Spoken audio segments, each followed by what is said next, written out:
Alright, I remember I had one game which was not that good last night. Oh.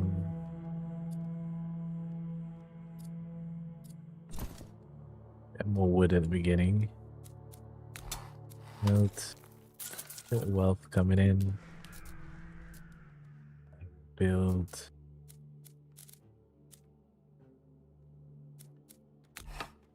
Hill.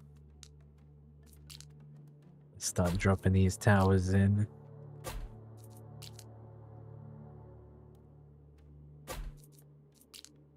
More of these. No others for now.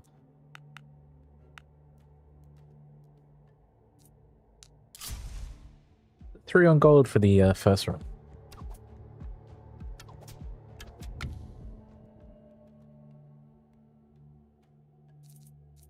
Now this means I can put in shadow. $20.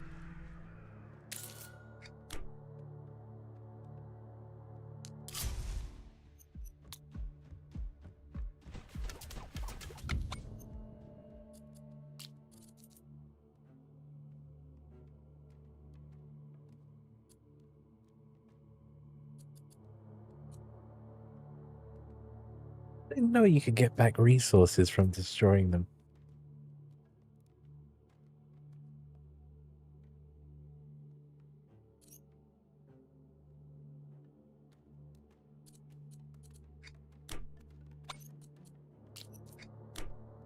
Towers to do firing.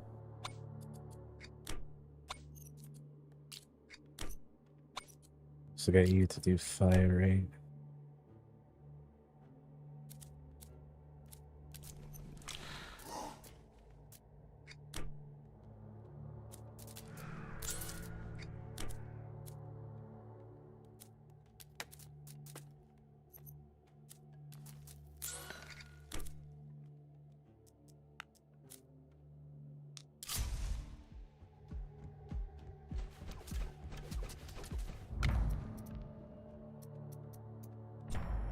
This damage is great.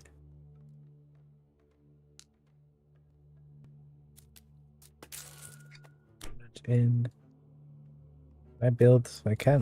Okay.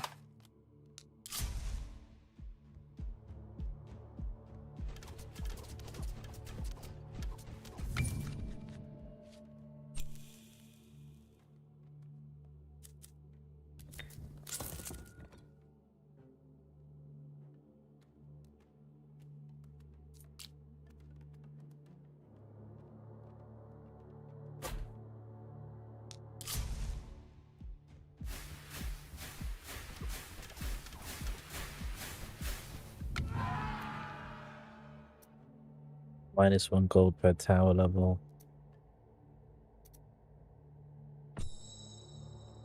Wood, baby. 3 gold. Trading post.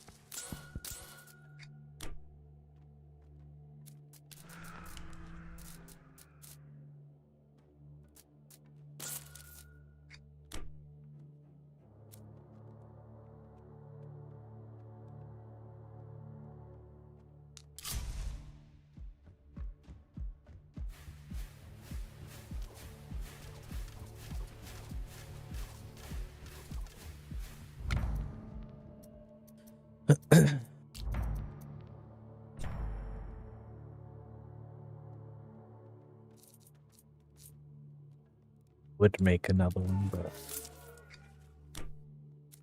get that in first.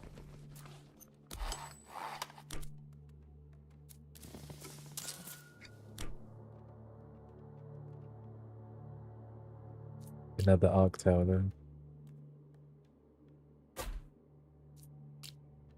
Make one of these.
I let one through.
See if I need to use it.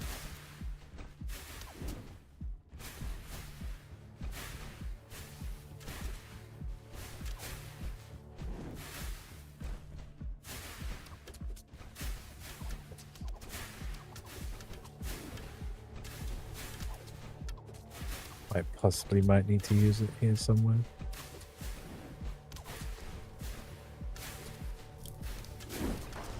I guess I didn't.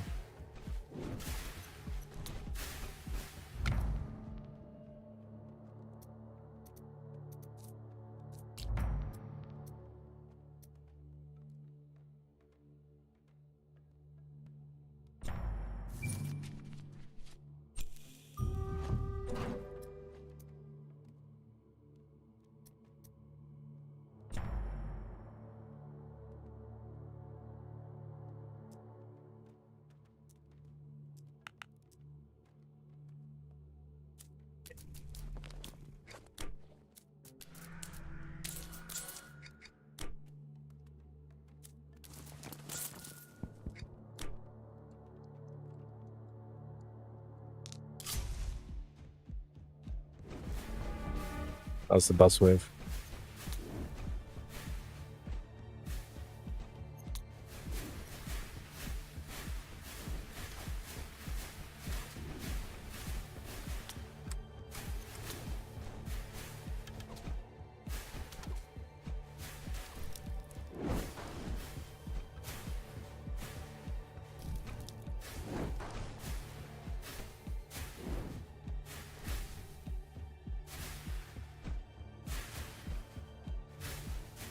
Okay, here.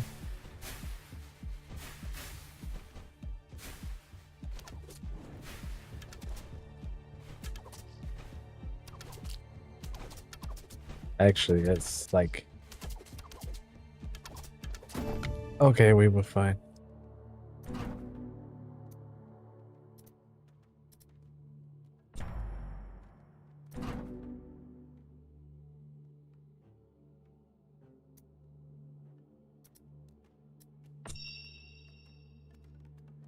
Like 60%.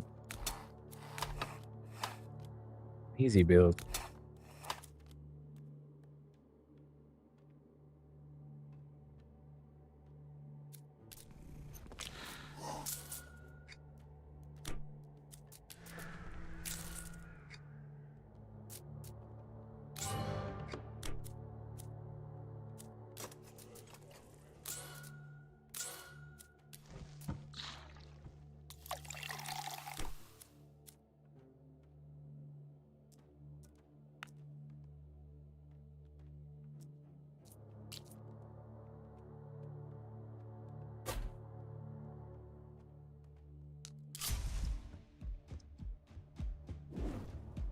Be a bit more difficult now because they just have a lot more health.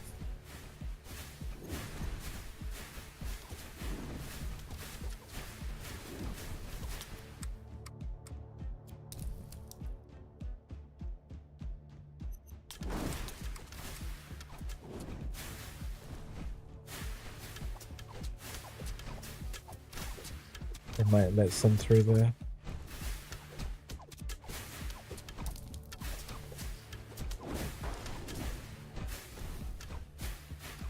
I guess not.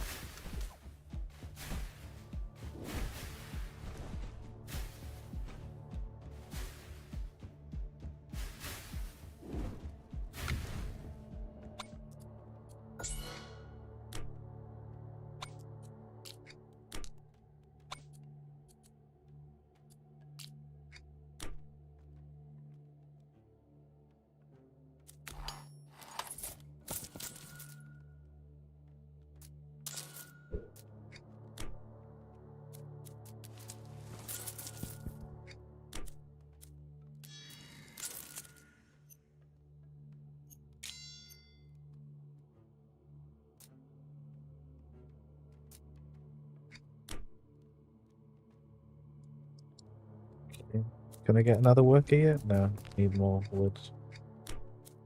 Buy some wood.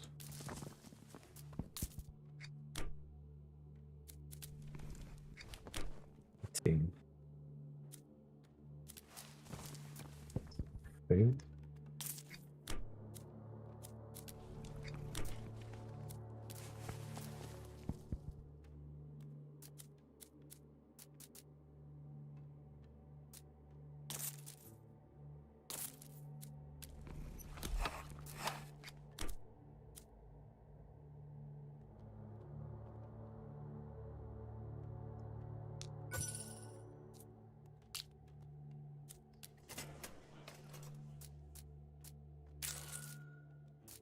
Pretty good.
Yeah, I definitely needed to hit that up there.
Shit, that's a lot of gold.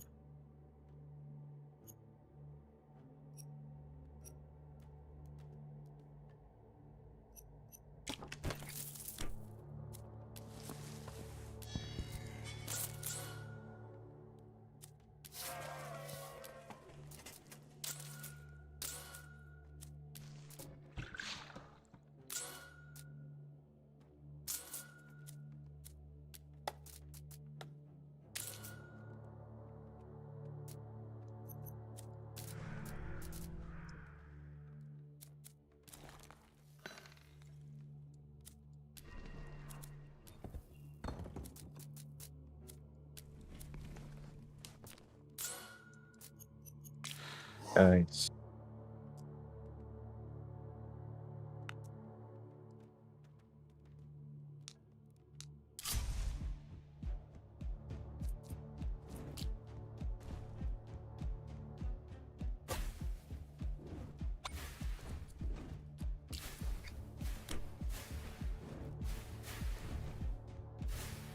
Why I was able to just immediately use that range.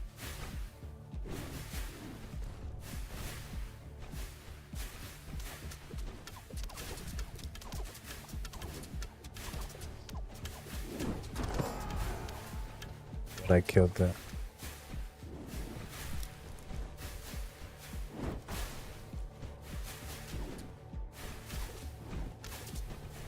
Might not make it through this though.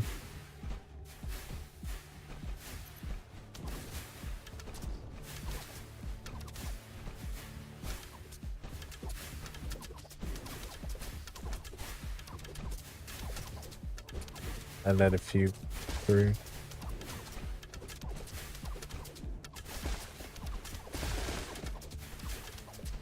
Yeah. I took some hit point damage here. Still survived.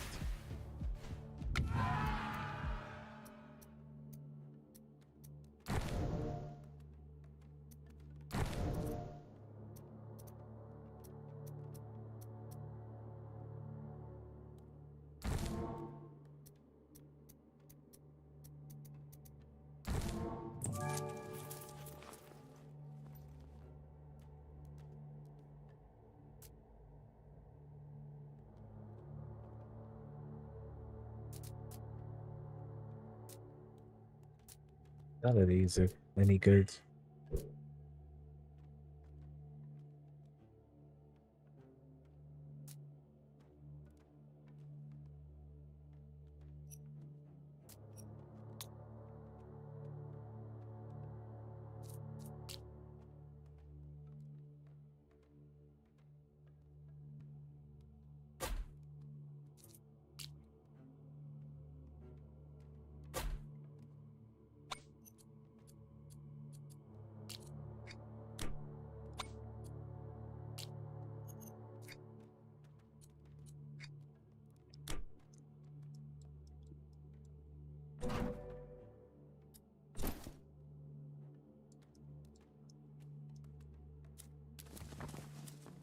Is this Druid House?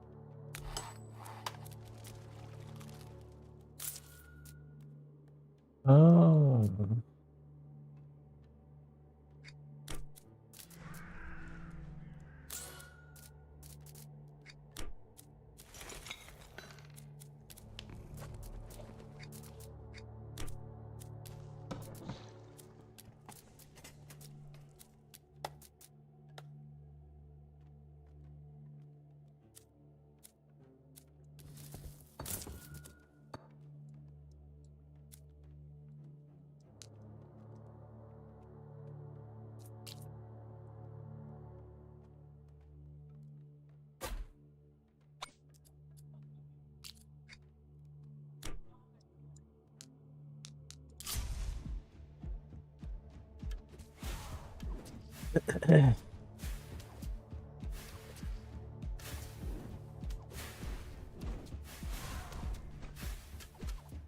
Think I'd actually made any of the towers that much stronger.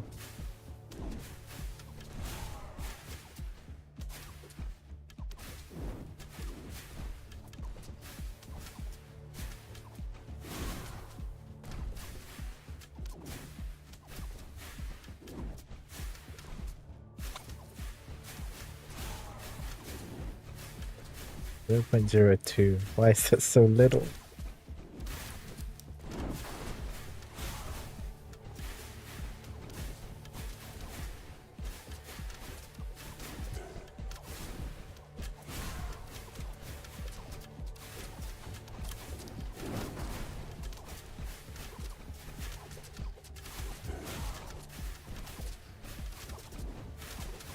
I'm gonna lose there. We're gonna get through now.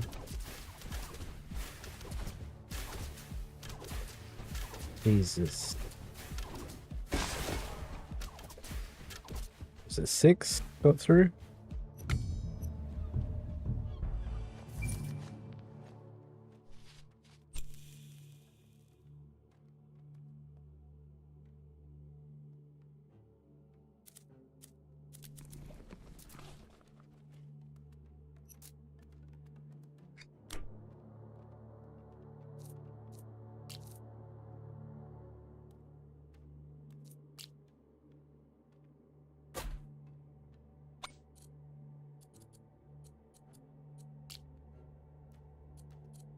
Upgrade one tower to be a lot.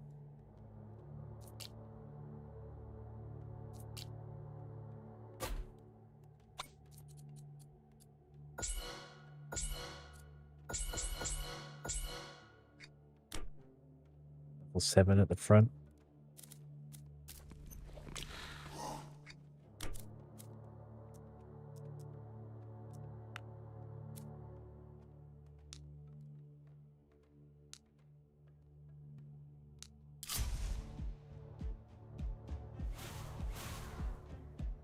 I forgot they come from there as well.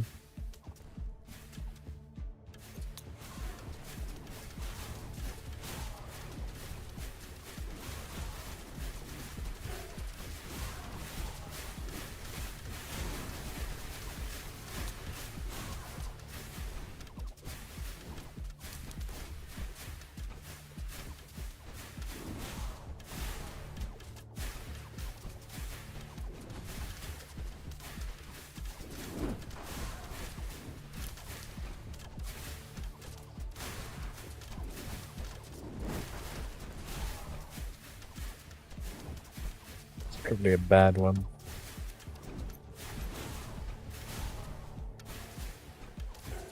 Though, no, I'm cooked there. He's gonna either speed up or call in more.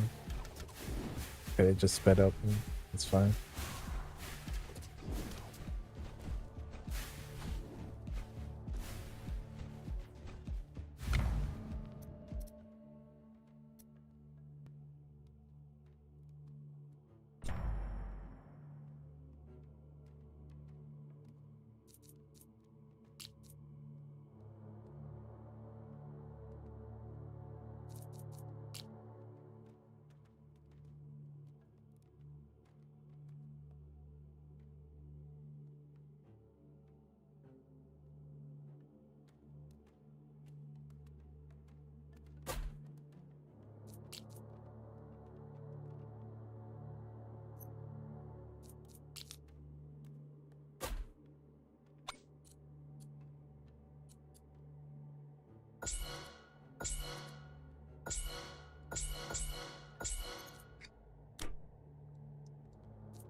I feel like I should have done this one first instead, really.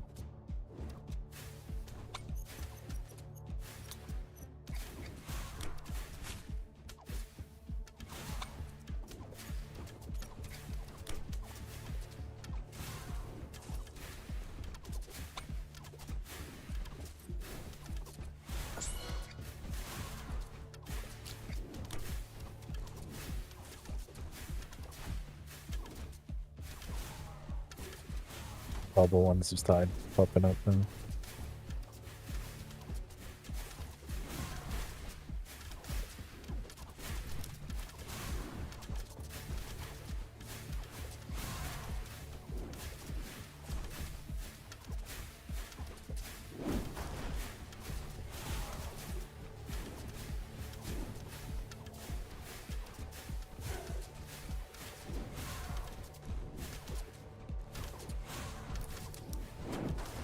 Still so many.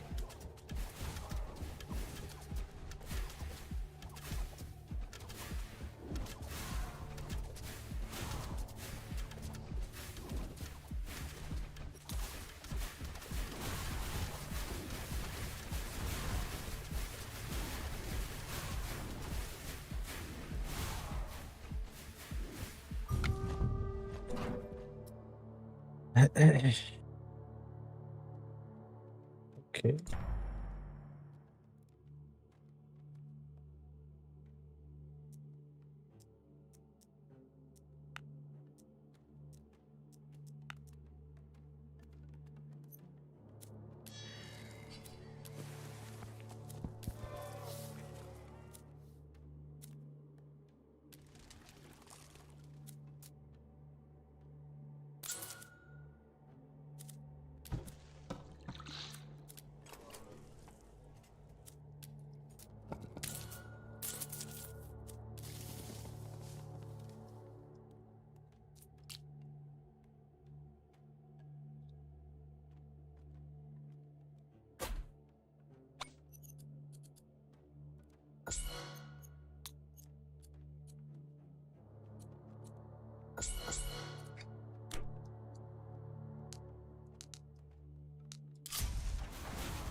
Ay, ay, ay.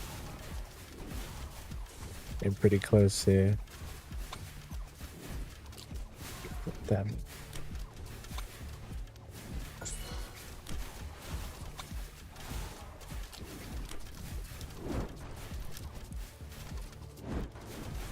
Any of those guys getting in?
Tower here as well.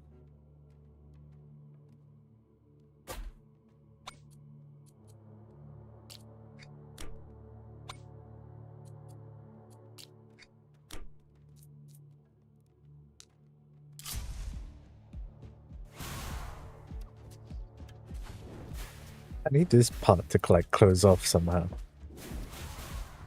If that's even possible.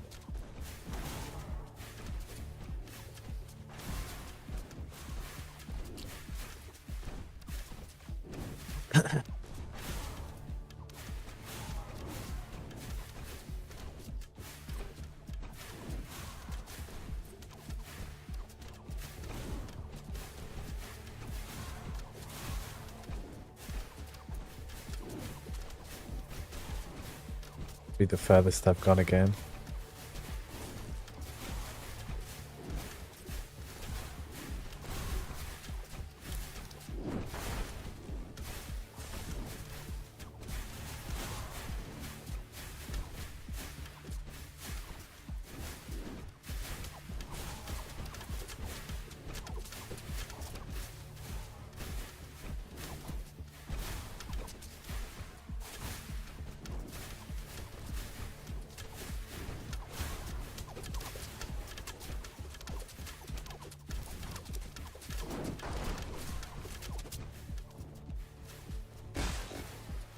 I'm still hit.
I got a lot of gold.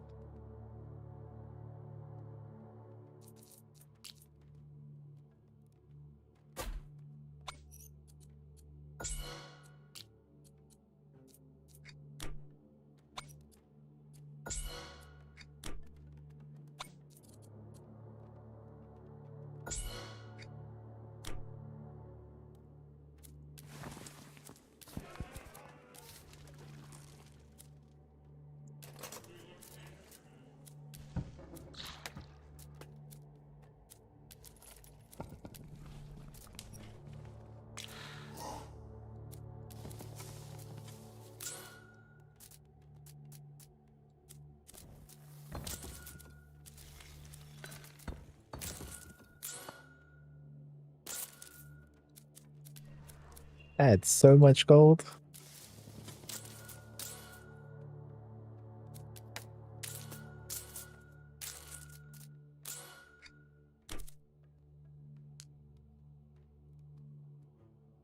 What's that?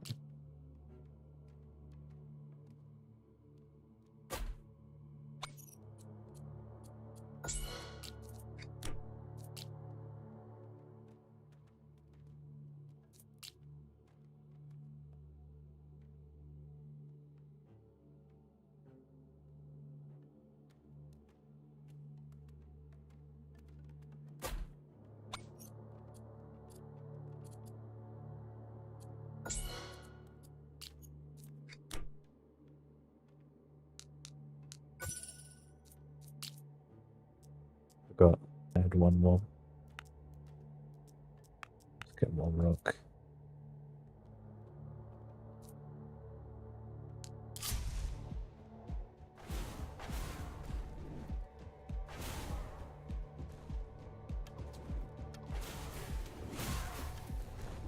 The furthest round I've gotten so far.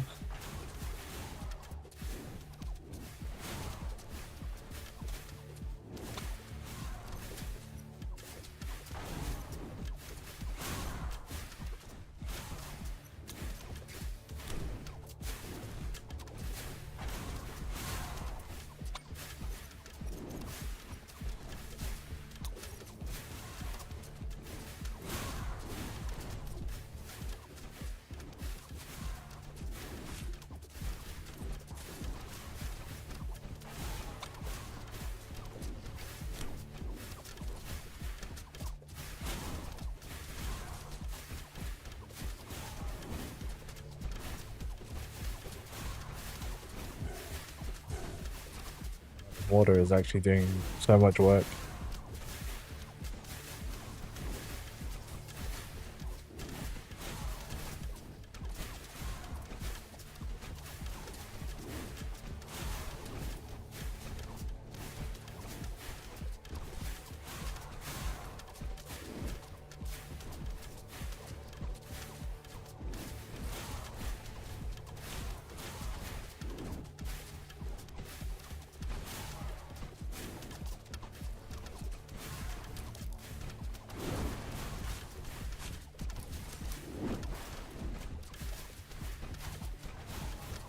Hell yeah.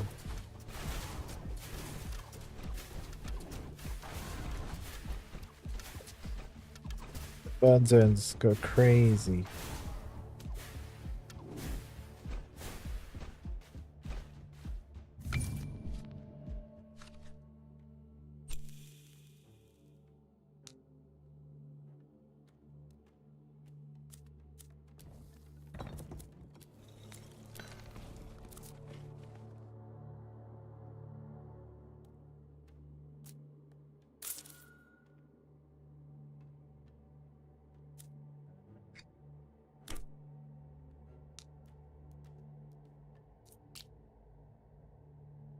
Another Raven Tower.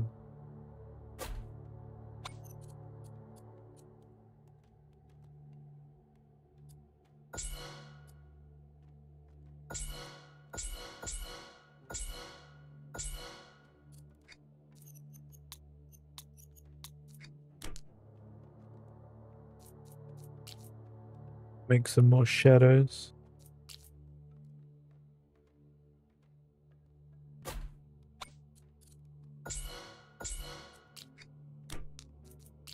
Another runestone would be good.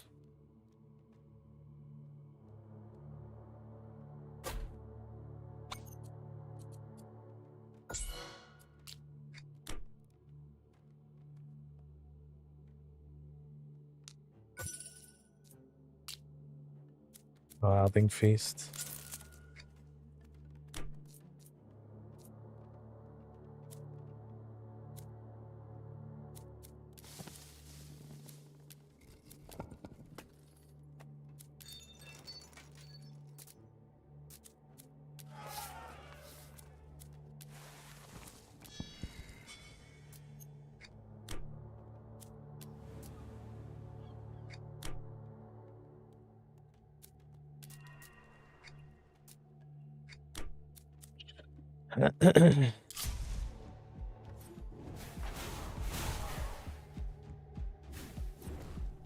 If I'd be able to like blast that, I guess destroy it.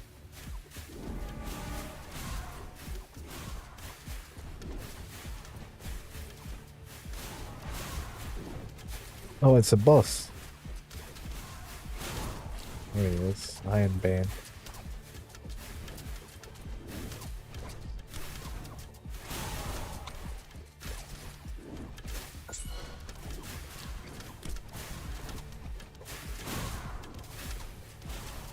He's getting chunked down quite well.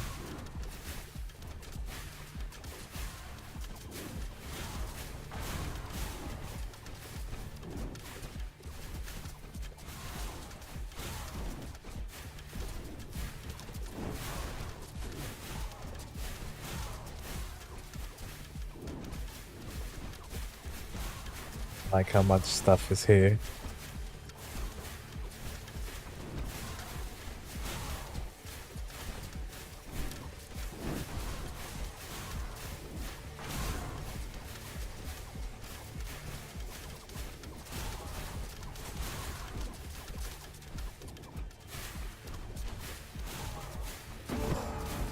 Nice.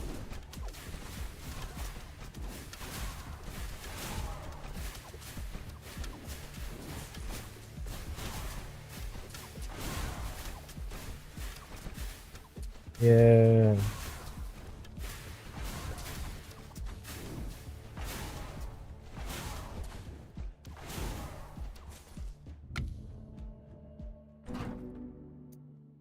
These Raven Towers are free.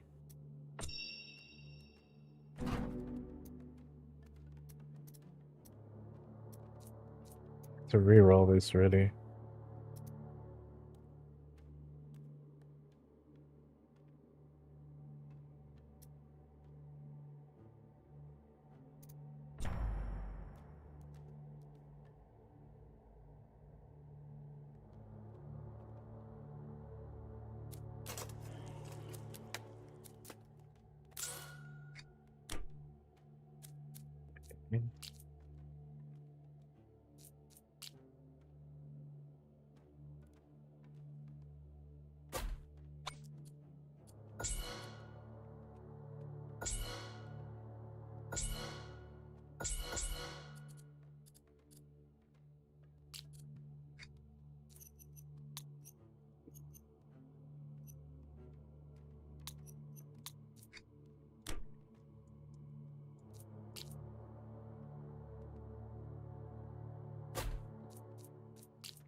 Another runestone one.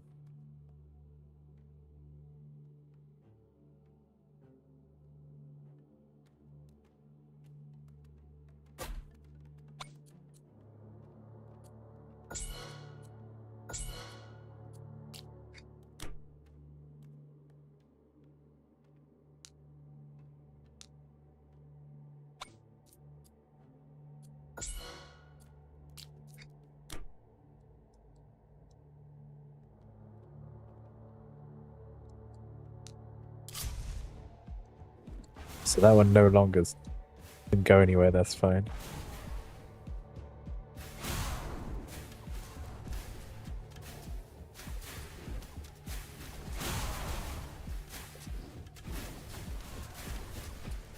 Blues now. Practically. god.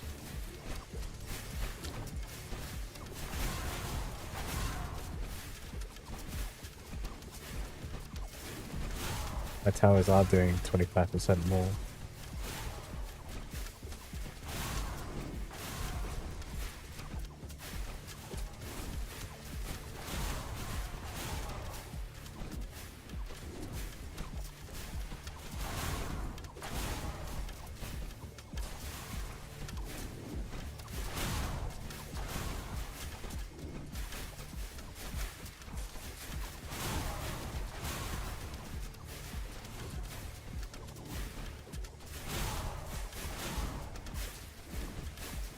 I actually do a lot of Raven Towers.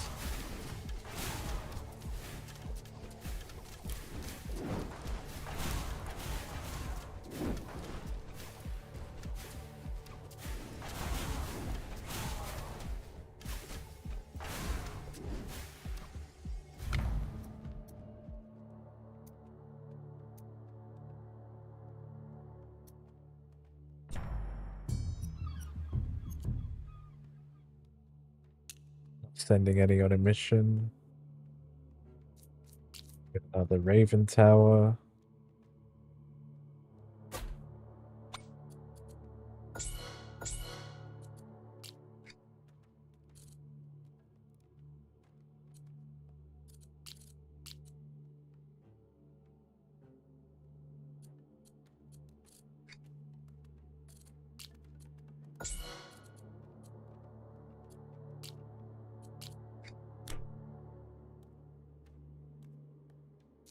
Some more shadow towers around.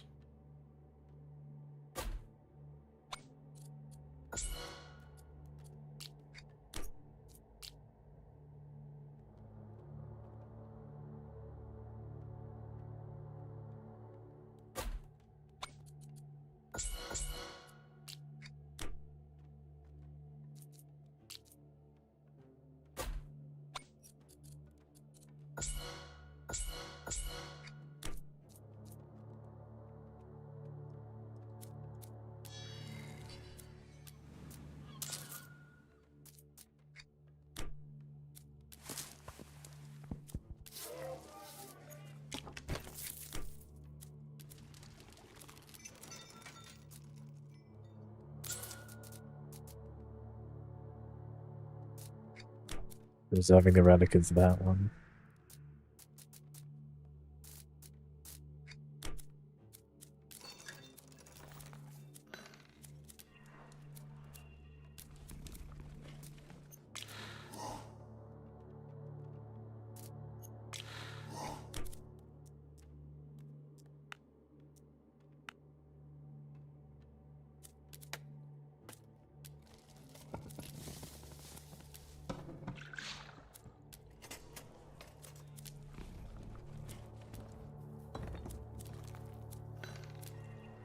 Okay.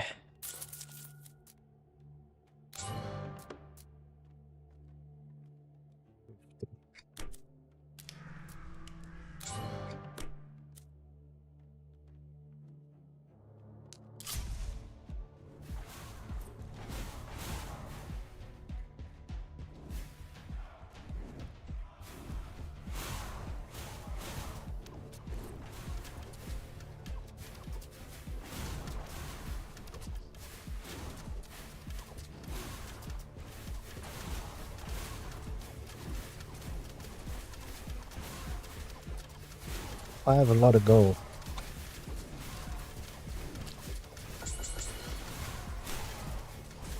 Do that just so I can get some damage on the shadow tower there.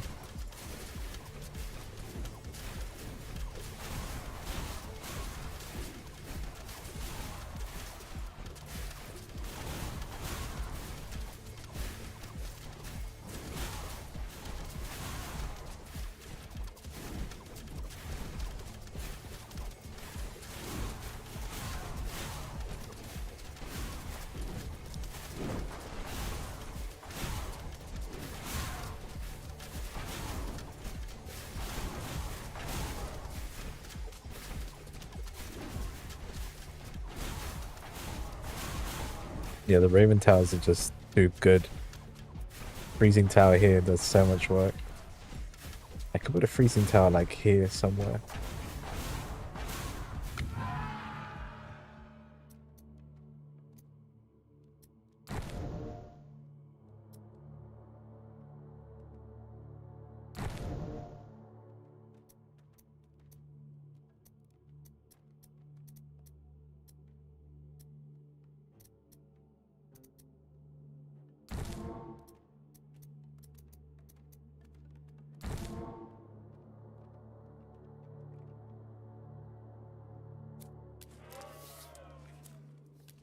There's much else. Level.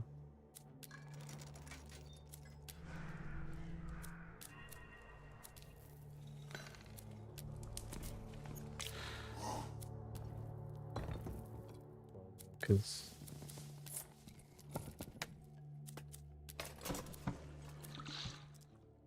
let's get more. We can put down another Raven Tower.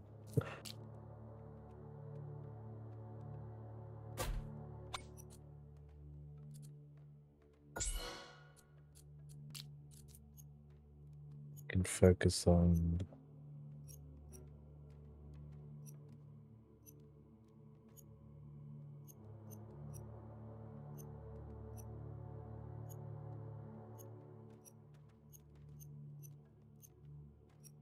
stamina.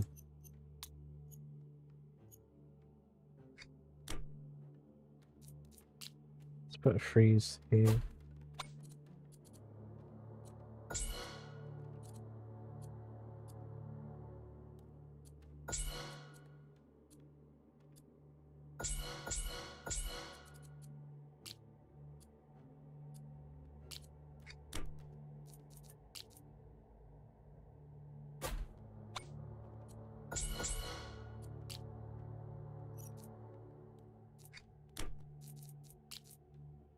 Since I can throw out another shadow.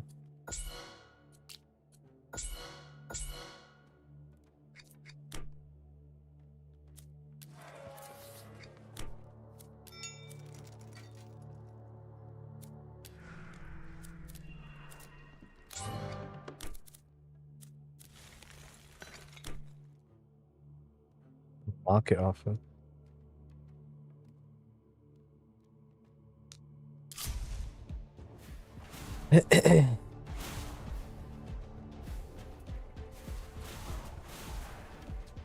Couple enemies. Oh.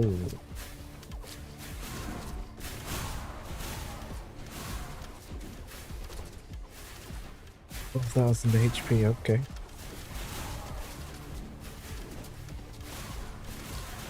Count as elites? I think they do. Do that just in case, because they are walking all the way up there. More of them? There's a couple.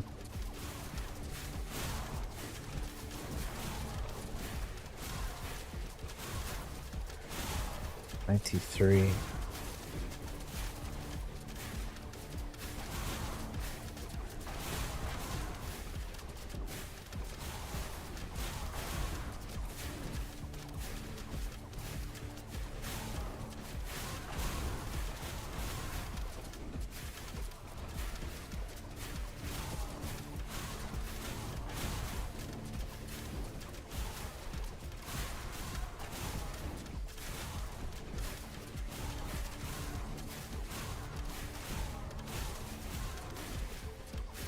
Ew, Sly. Not doing too bad. Trying out some new games. How you doing?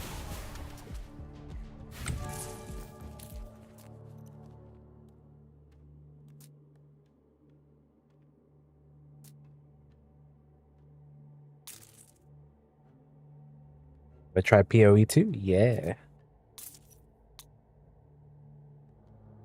Playing since POE1.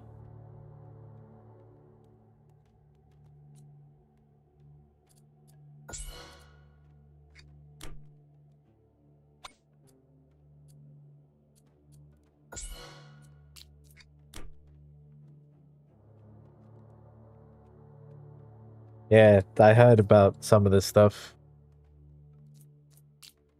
I'll be glad for that. I'm kind of waiting for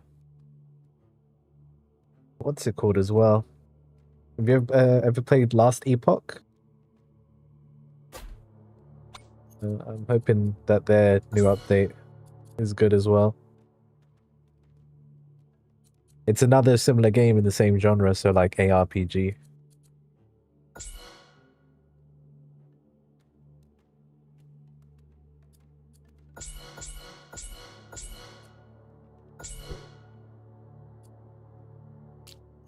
Until he passes.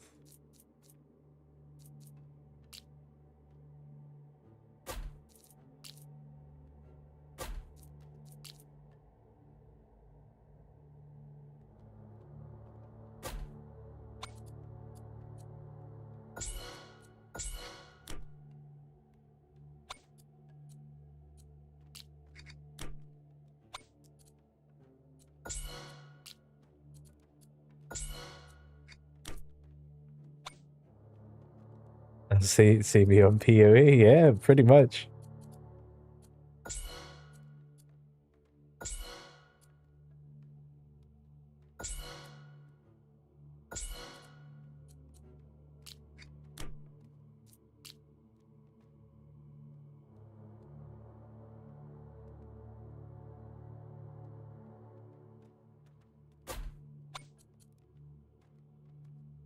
Although it'll be the same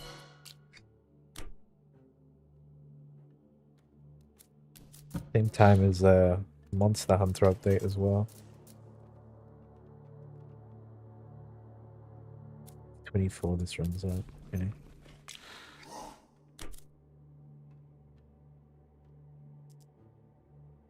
I'll still hop into it.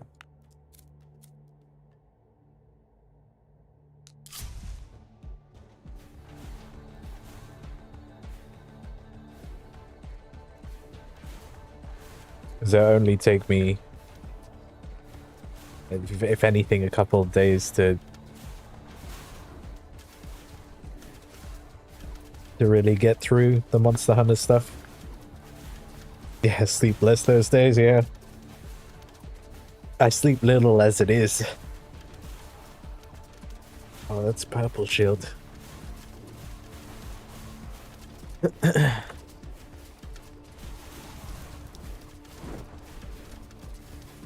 Oh, that just hits the bubble and stops.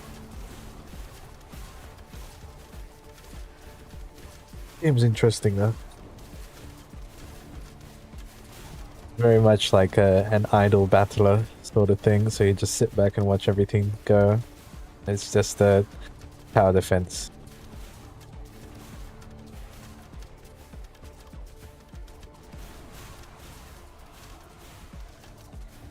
Yeah, I'd say strategy. You get all your resources, you place down your towers, and then you just let them rip.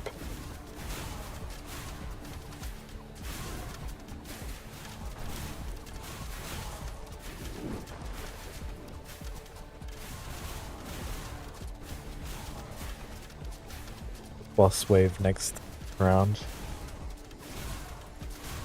This is the furthest I've gotten so far, so this is my best run yet.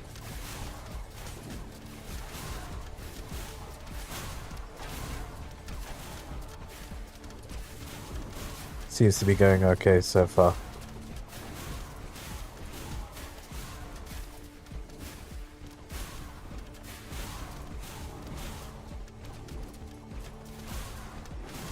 The game is pretty brand new. I think it only came out like yesterday.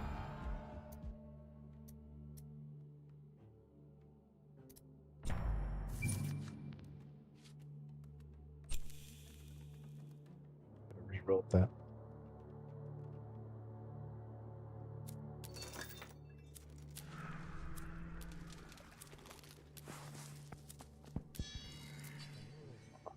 Second tower type benefits from all the statues' bonuses. Raven.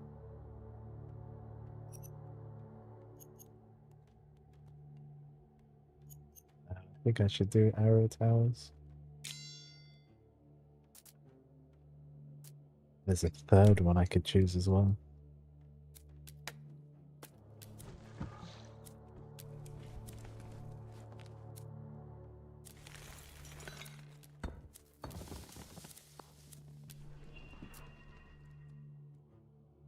I've actually got all the upgrades I can get currently.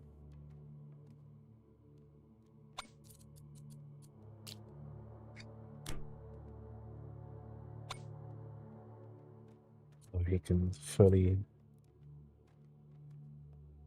do that. So let's upgrade that.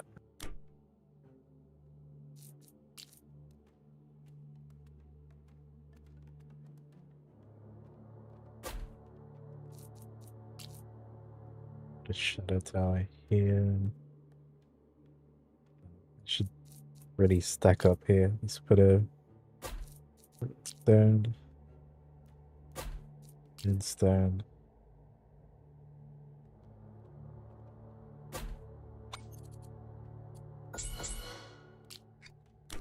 Damage.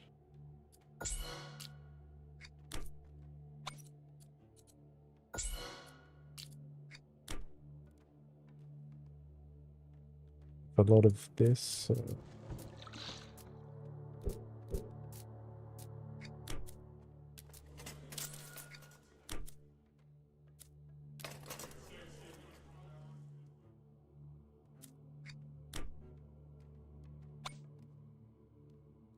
One of these towers is doing crit.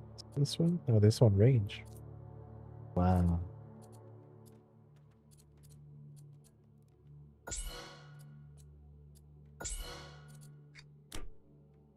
There we go. If this one person.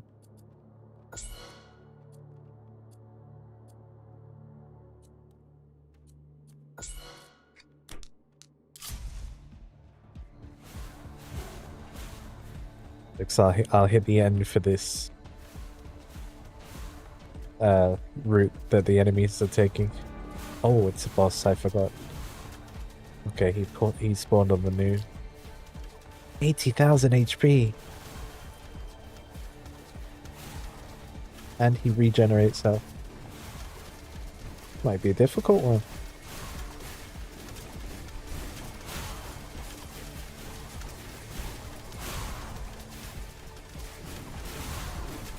This could be the end.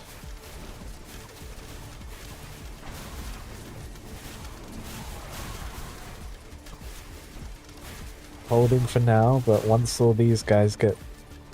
Actually, they're kind of slowed down. It's looking like it's gonna be okay.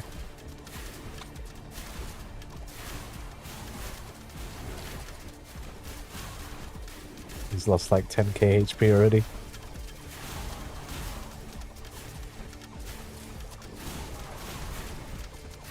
And he hasn't even got to like the trifecta of all my towers.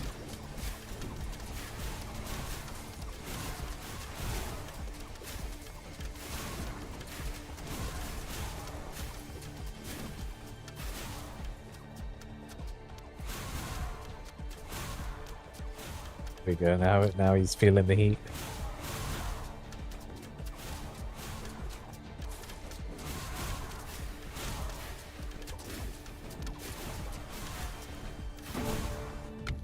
Nice. The third buff.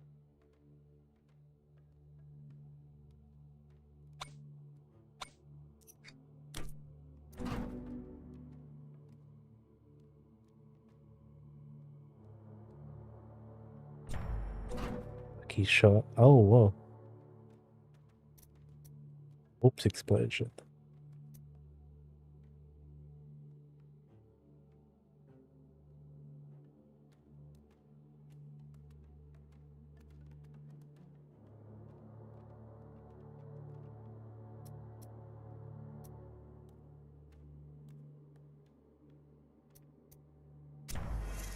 I like that one, so let's see.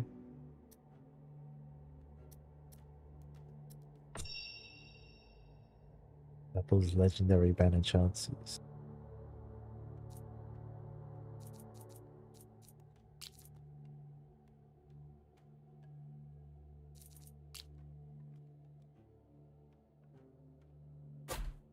One.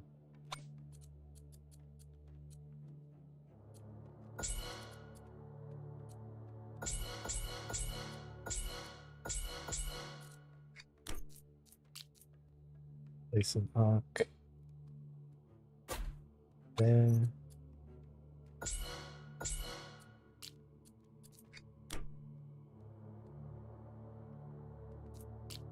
Have enough for at least 2 of these.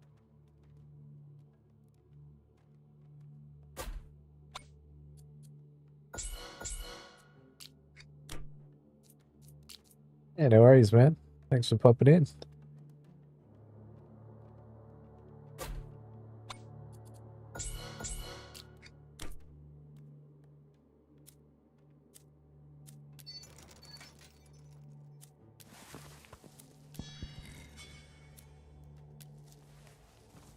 Definitely play some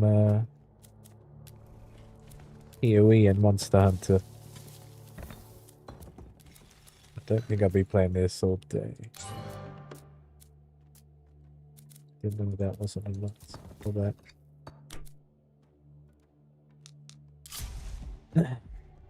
Oh, there's more path for this? Okay.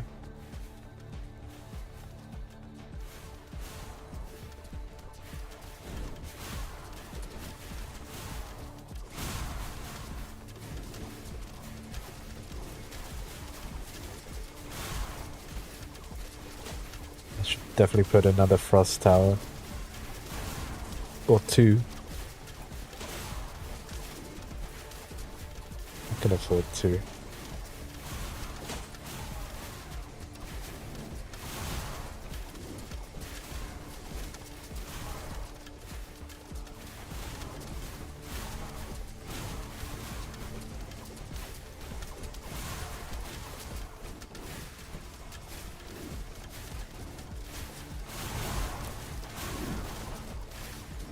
I don't like how fast those 2 were.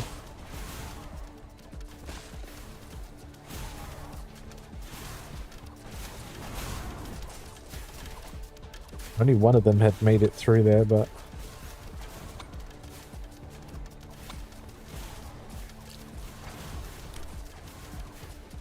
Put a runestone there up as well, that'd be good. I put it at the back.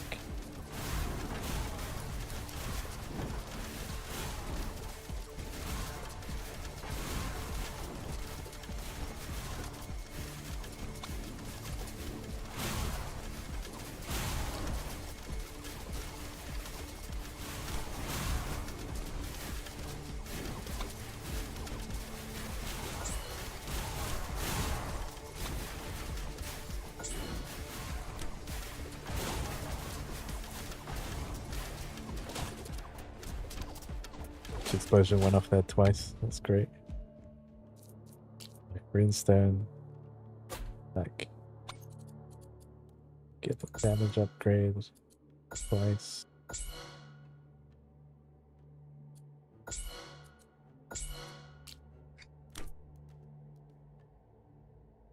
Put another shadow here actually.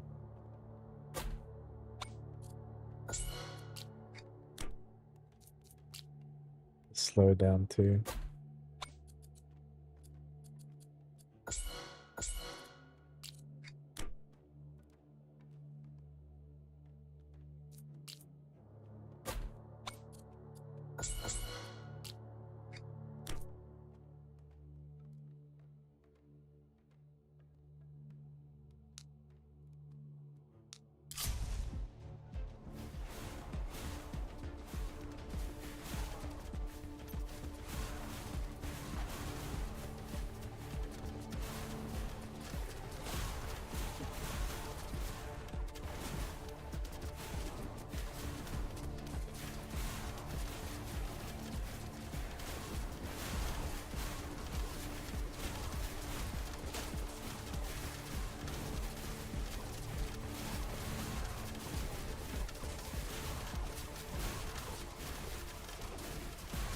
I need to put more stuff here.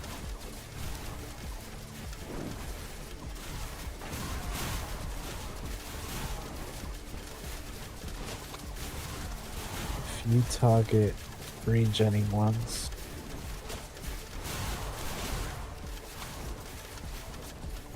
You also target regions.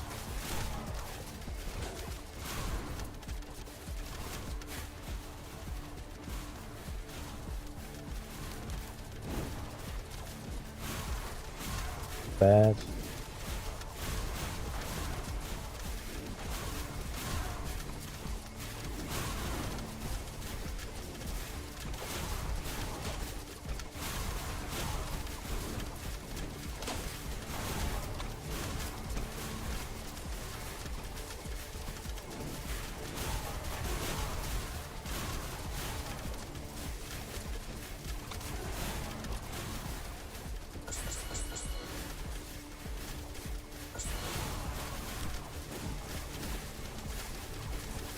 Immune.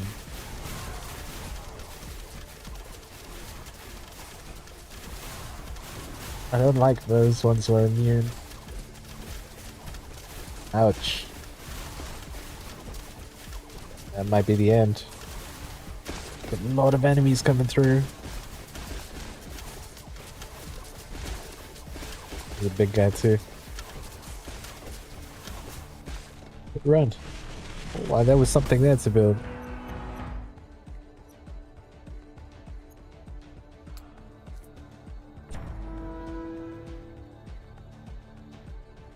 $1,628.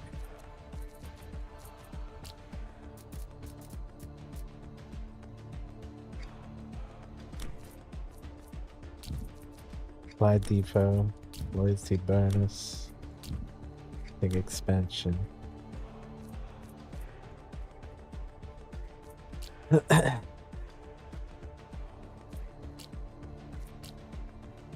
Okay.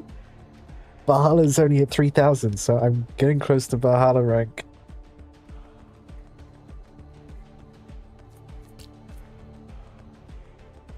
The guy above me had way more DPS. Yeah, but then we had more DPS.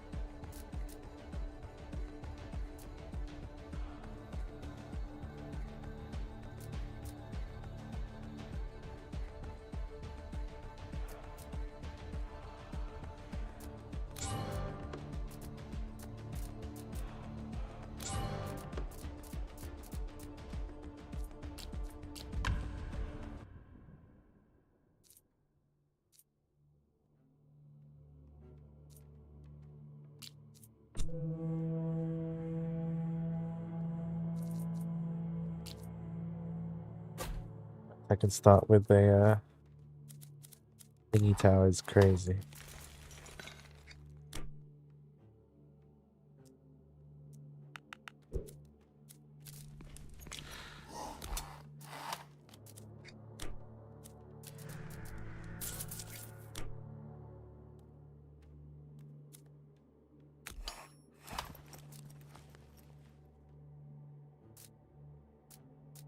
Outposts.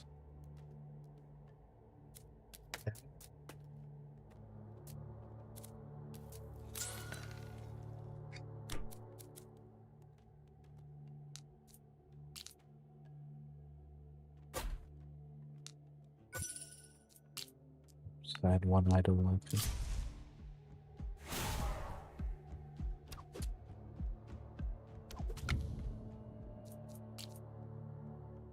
Shadow up that far.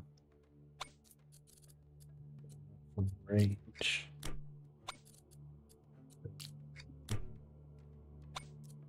B.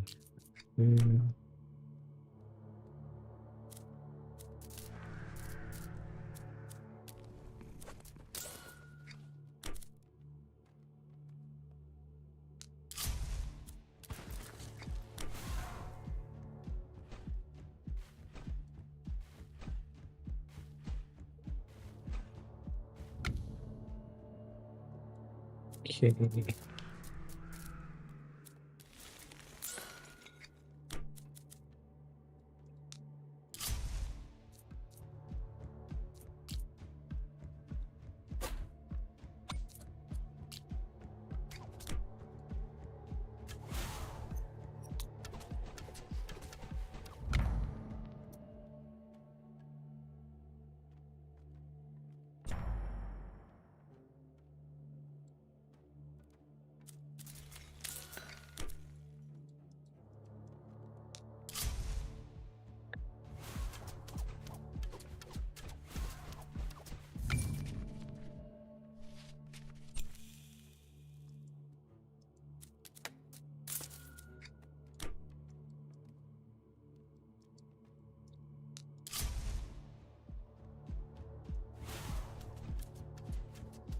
Hero tower. Oh.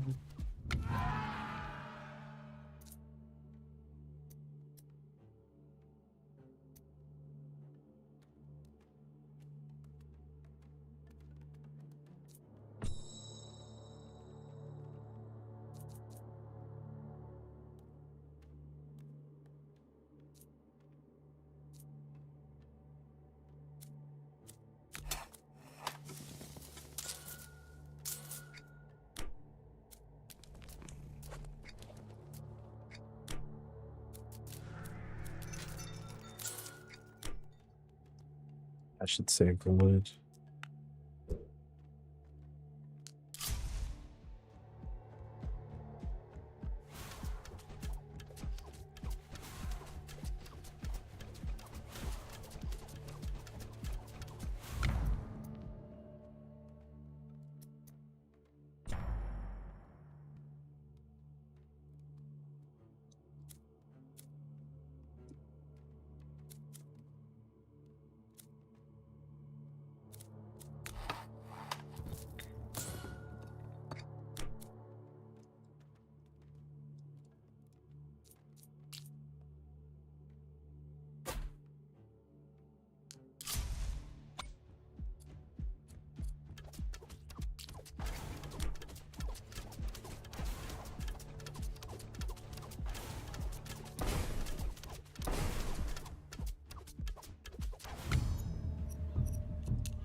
Okay, no.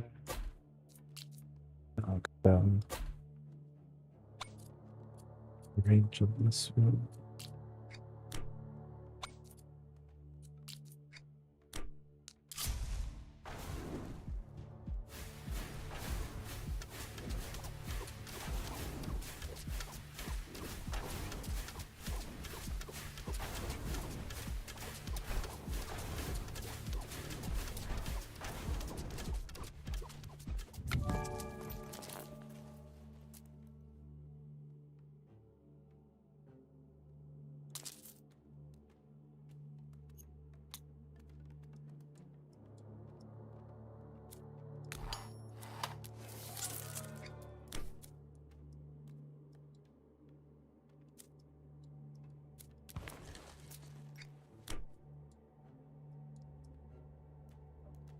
Let's see.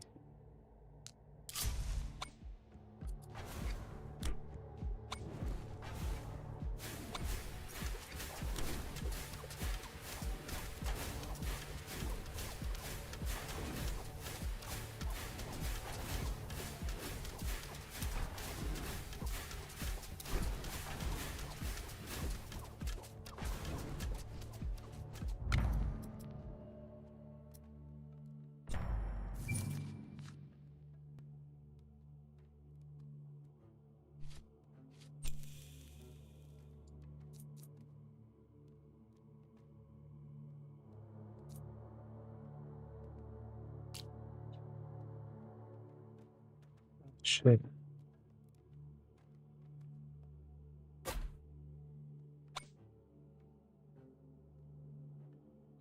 Oh, it gives like that.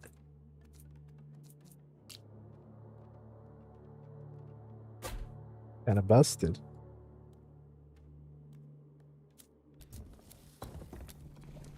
Have wood income. Wood income. I have gold income. Look at that.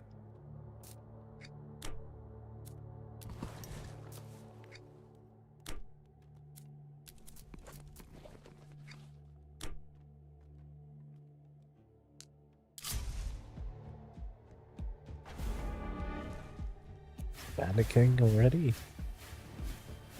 That feels way too quick to be the boss with.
The gold is great.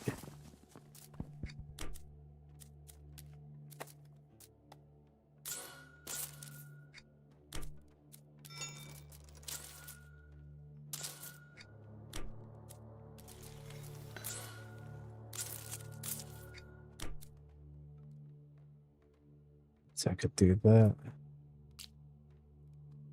Another arc tower.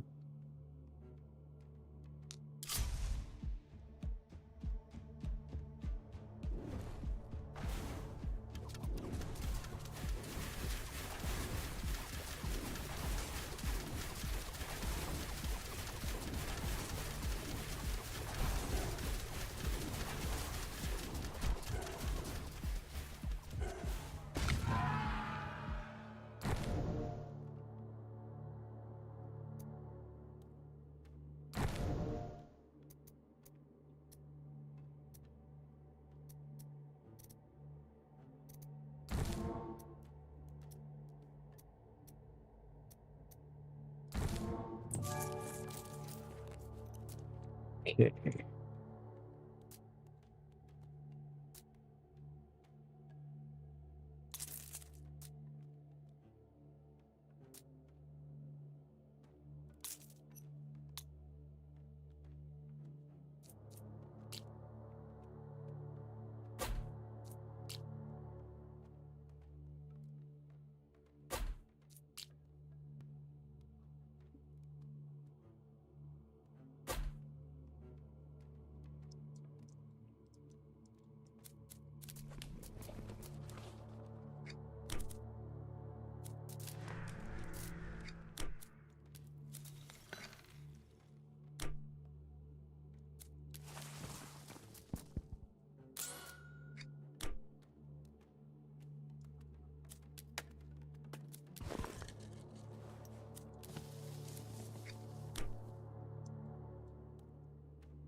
That's a quadruple split.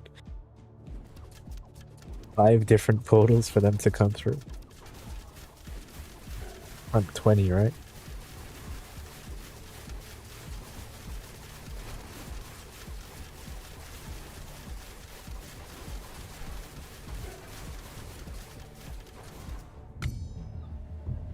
Send in any.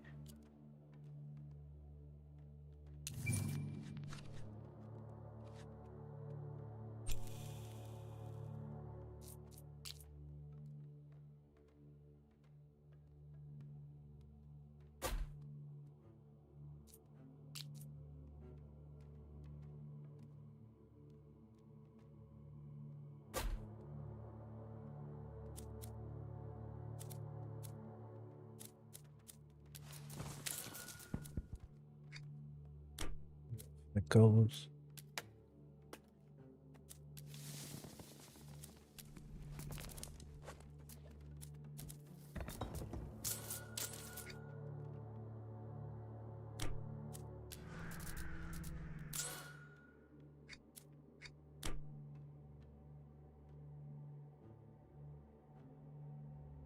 $116 wood. Wow.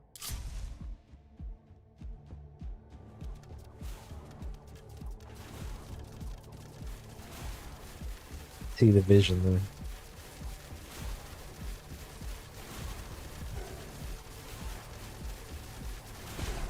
They're letting that many through. Are they just too fast?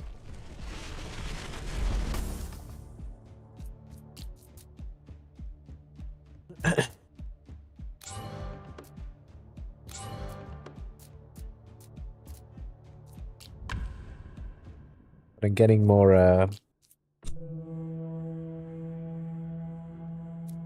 box now.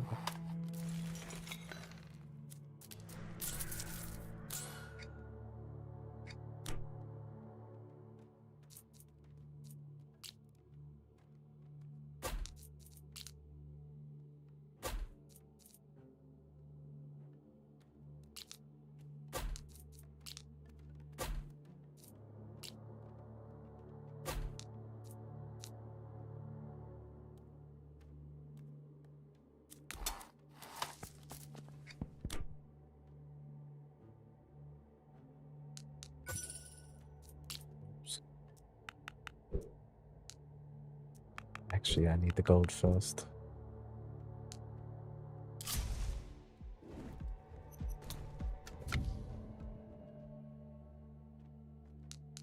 Two.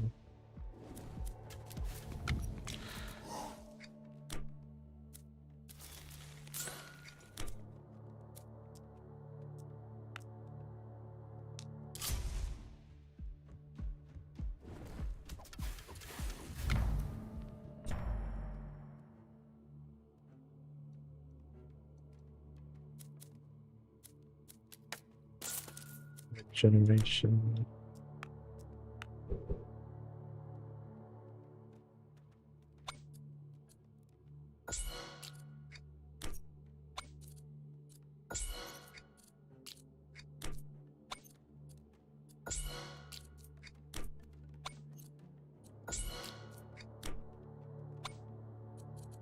Pizza.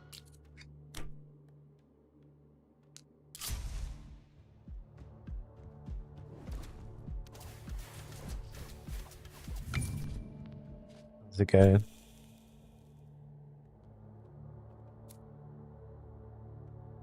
How is Left Friday? Yeah. Generation.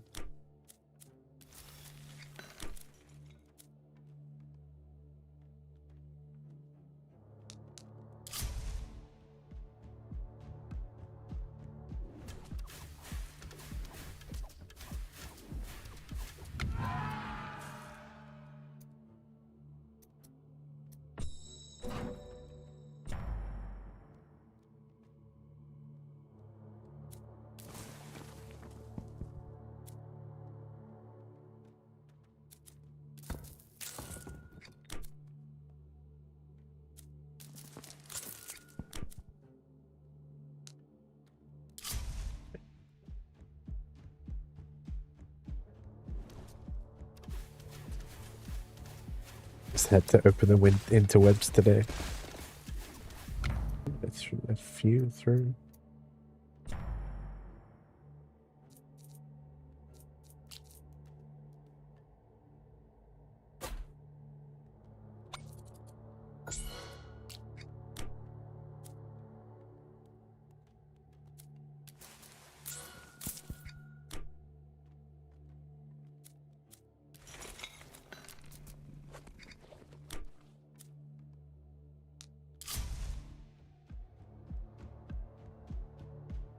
What did you see today, pizza?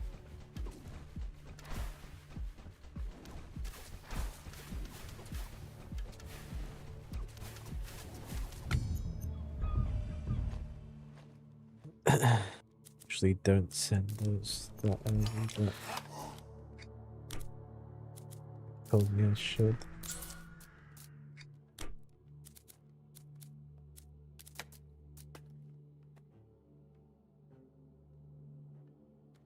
It's chaos from the R words in the government. Yeah. Likely candidates.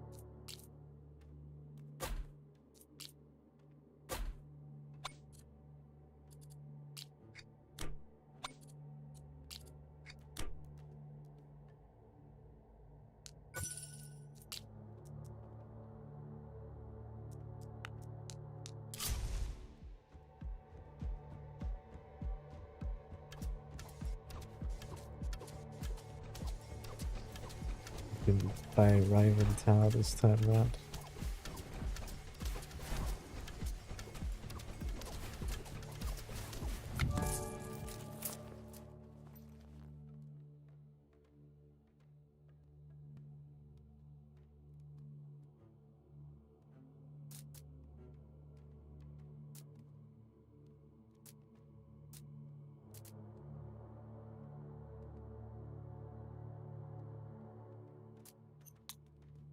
That's really good.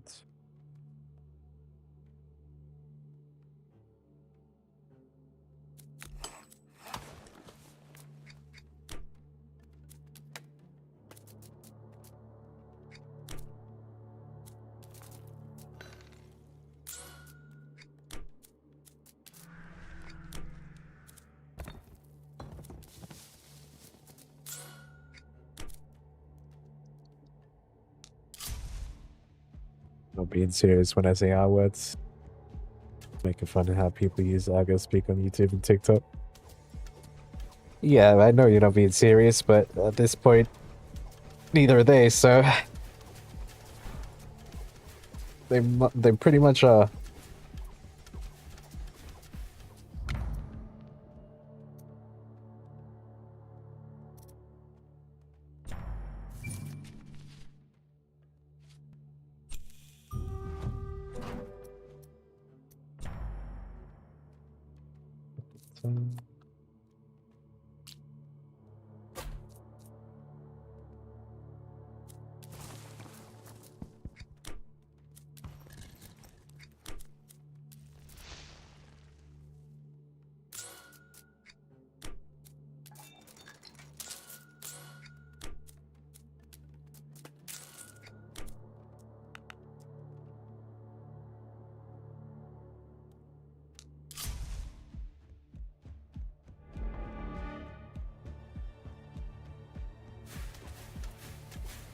Keep forgetting that there are boss phases.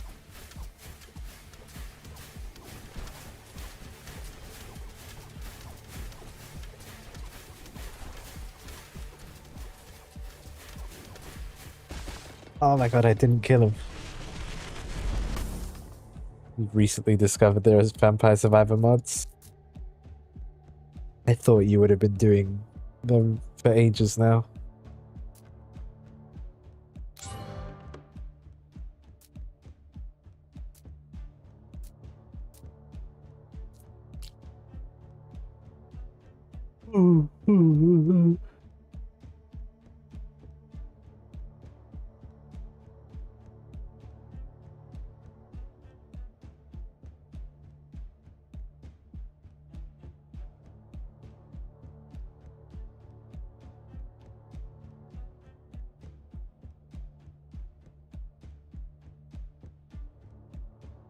Have you been outside today, Pizza?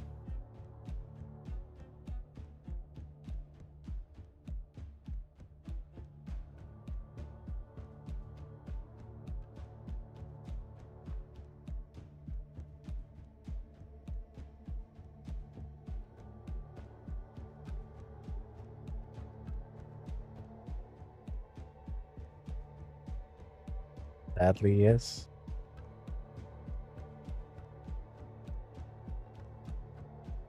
Not sadly. Good to go outside. Get some air for now. While your environmental agencies are still working for the next, at this point, days, I would guess.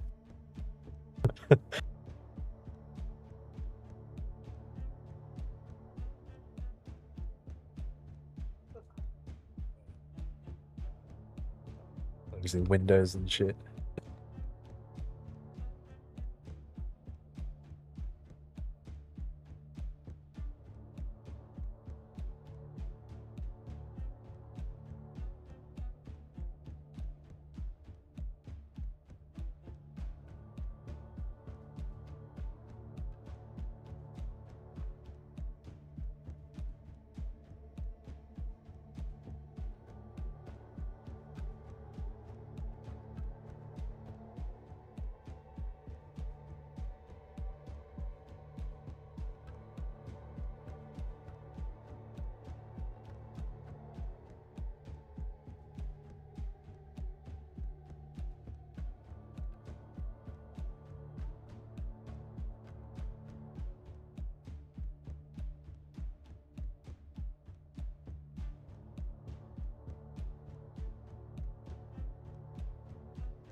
Wow. That dark. Just because I closed the blind.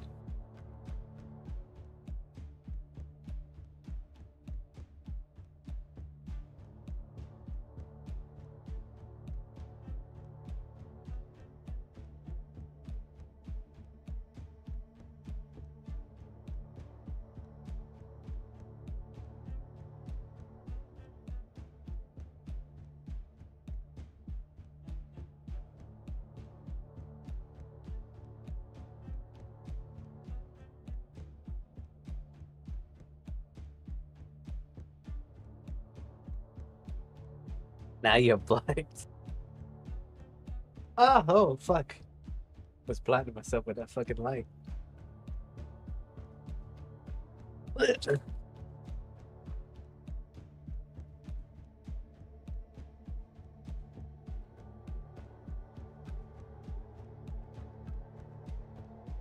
White difference is crazy. That light is just pure white.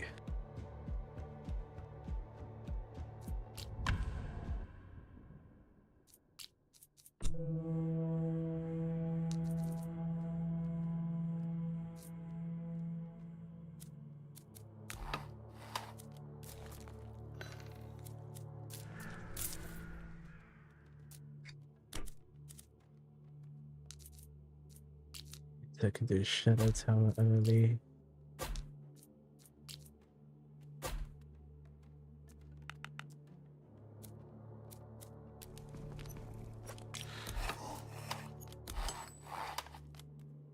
Three to four houses already. Good.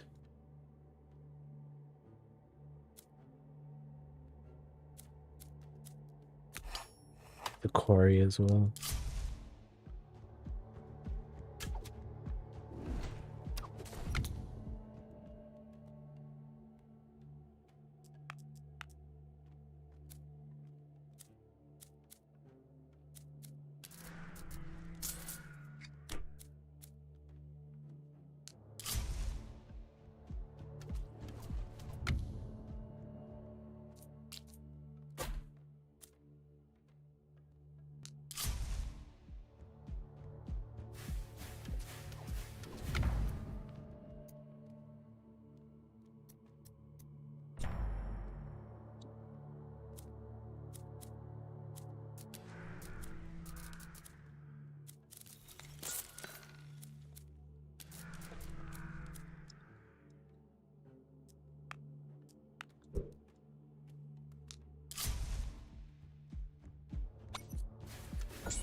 Passive wood income.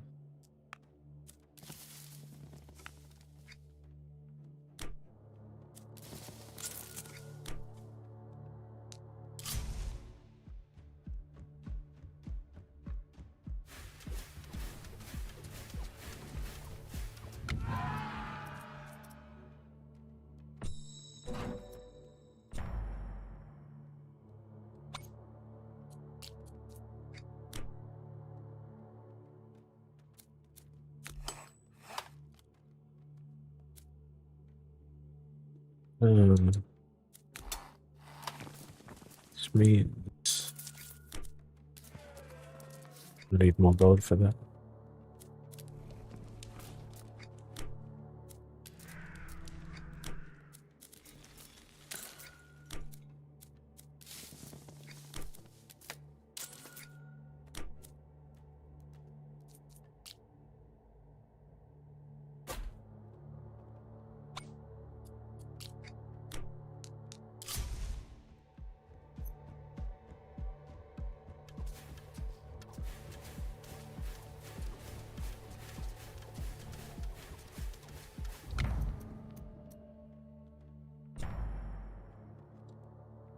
Do that.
Oh my god.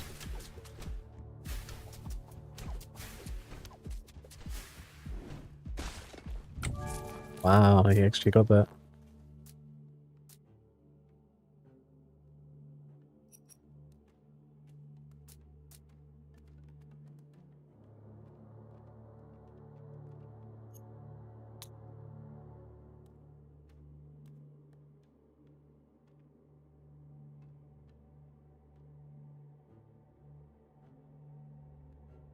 I think I'll restart this one.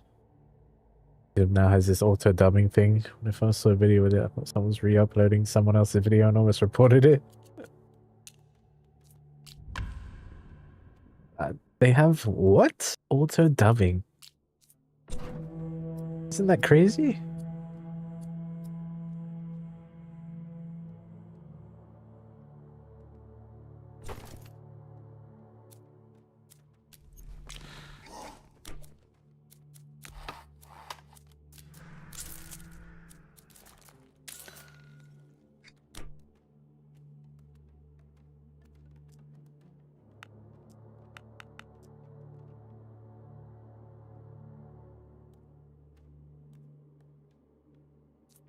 Auto dubbing just sounds like it shouldn't be allowed.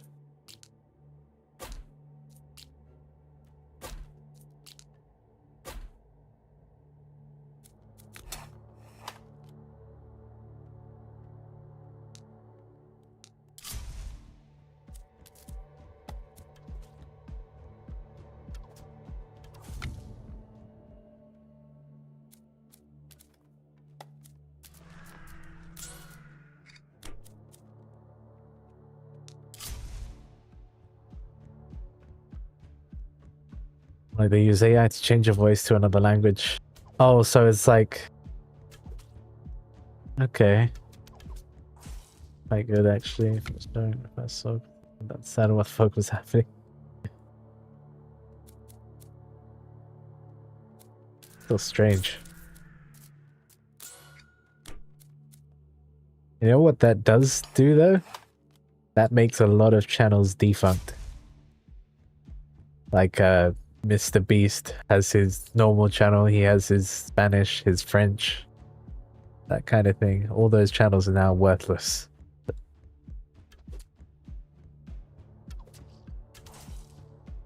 Fuck him anyway.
YouTube PR is so cringe. They always just don't know what they're doing.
how excited they are for users to see more ads. Are they serious?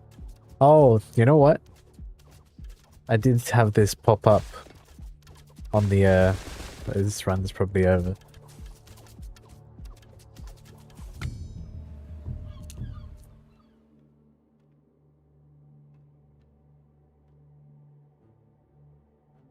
May 12th. What the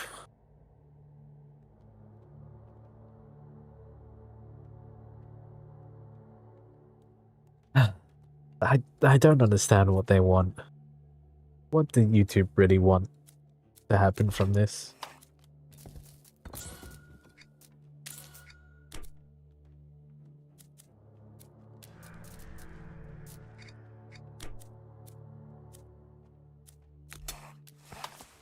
What they're doing is showing it's, you know what it's like, Pizza? It's like Blizzard.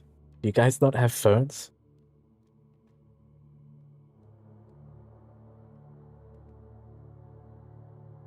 What do they even think is gonna happen? People are gonna be like, yeah, more mid-rolls. Yeah, people are watching ads? No, everybody skips ads.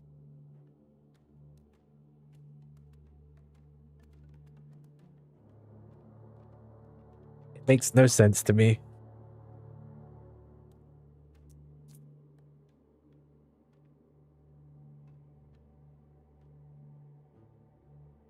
Psychopaths is not even beginning to touch the surface. I have to damage this run.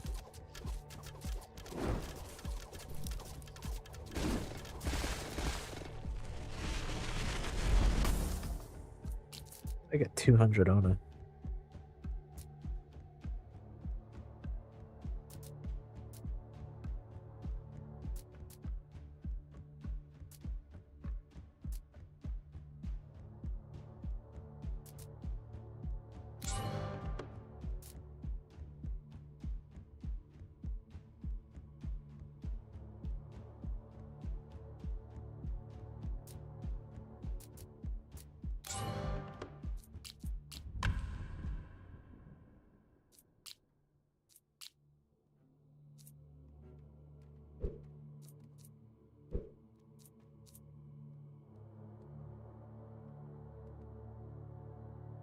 How does this make sense? Reach wave 10. Oh, from your previous run. Okay, that does make sense.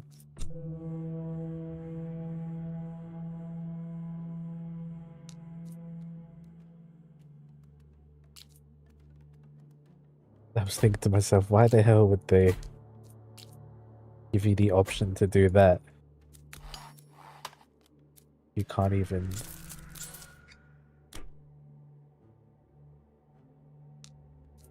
3 towers and a freezer. Let's do gold first this time round. I'll build all the buildings first and then I'll start getting the gold.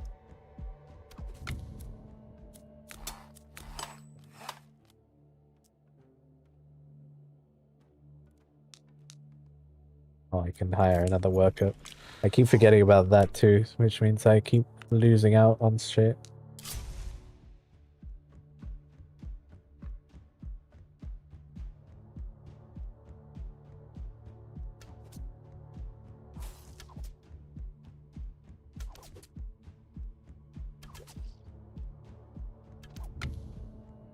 I was gonna be so annoyed if he had just let that walk by him.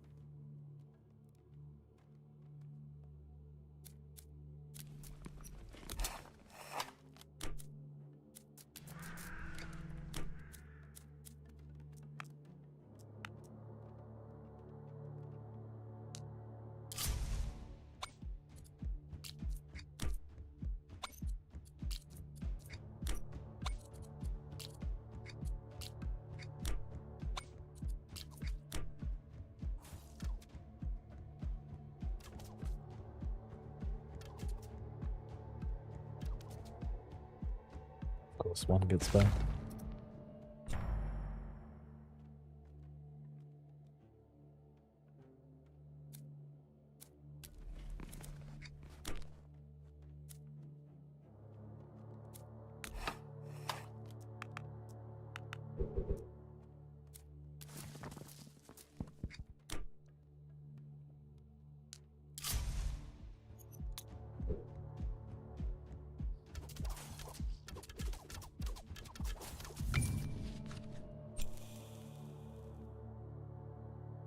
What site to rival YouTube? That would be something, pizza.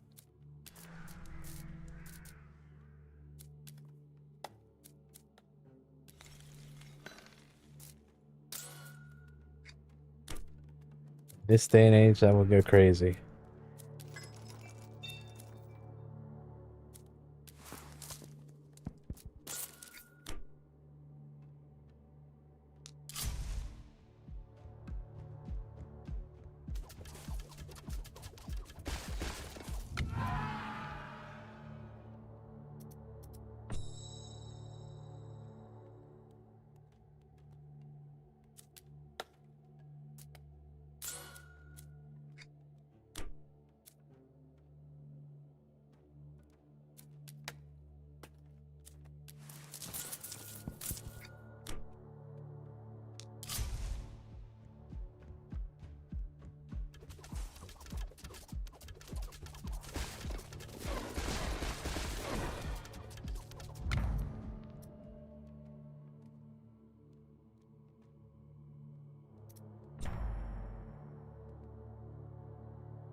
Game over?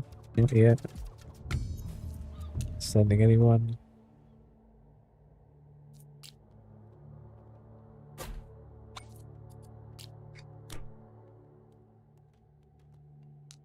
This is another run that's pretty much over already.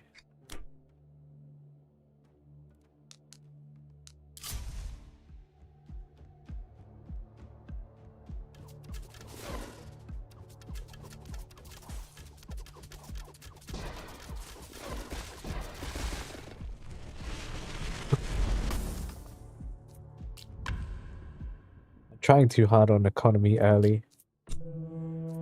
It is ruining me.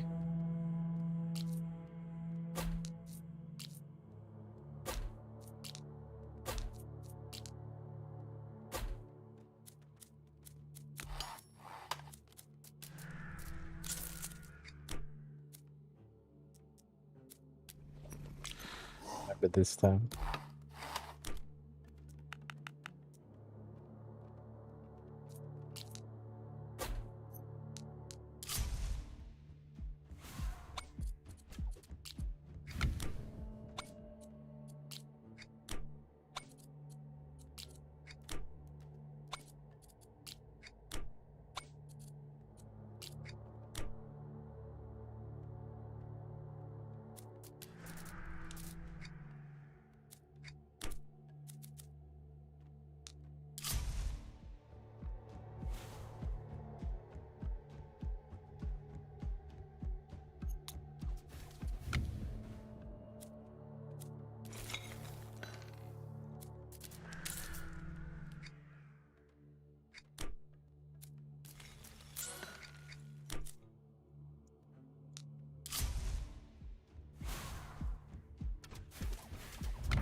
God damn, I cut through again.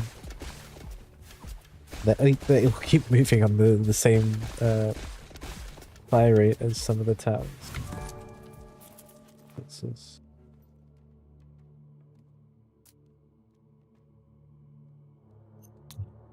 bad.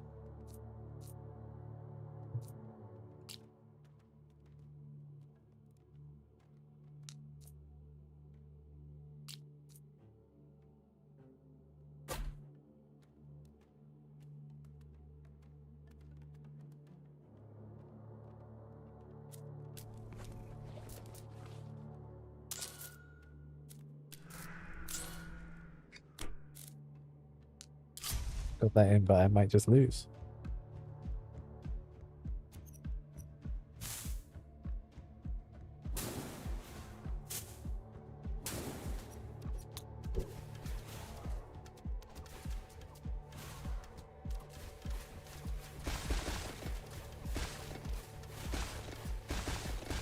Yeah.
I hit the wrong button.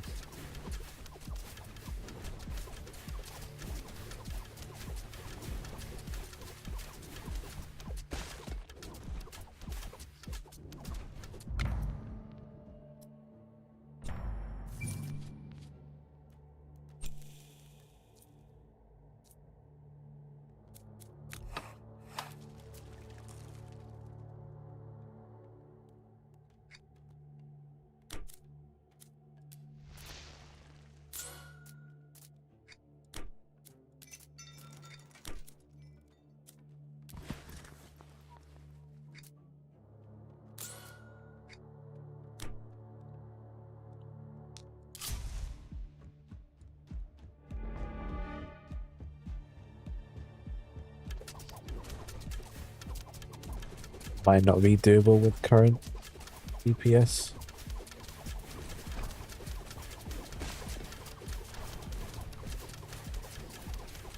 It wasn't doable.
Whoop.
market offer is going to be dog shit.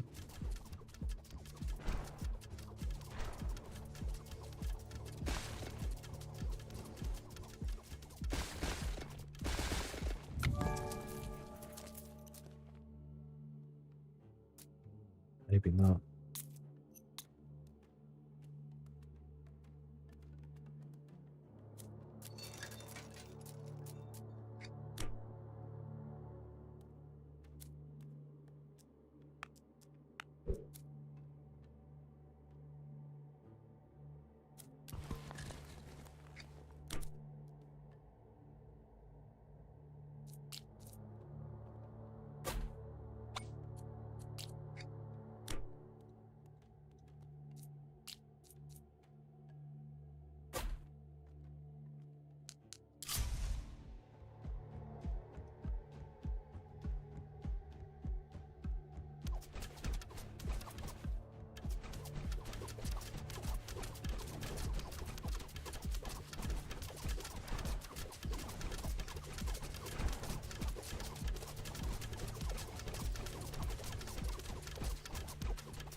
Gee.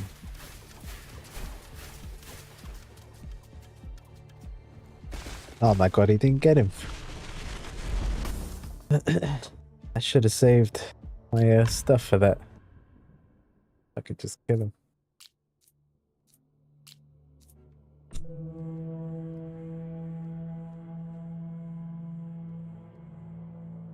100 extra wood.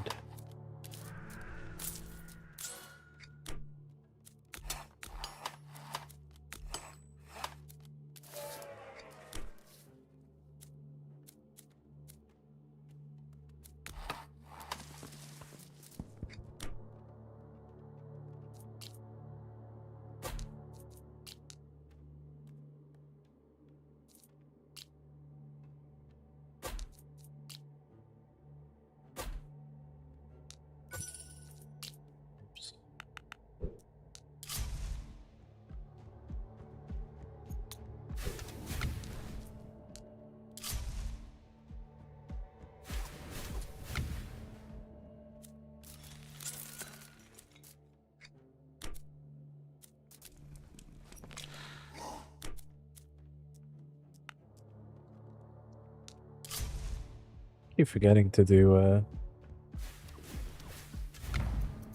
right thing.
Oh, come off it.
Somebody's swimming over there. The ship.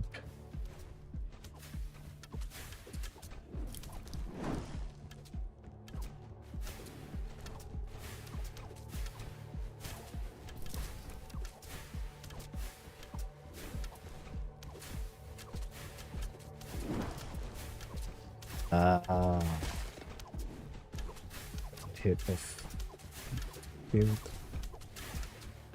A bunch of them hit the shell.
I didn't even know if that was the right play.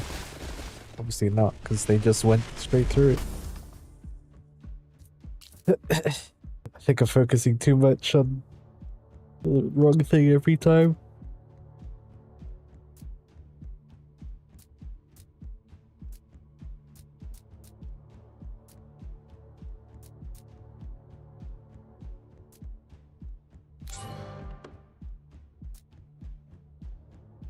Let me play something else for a bit.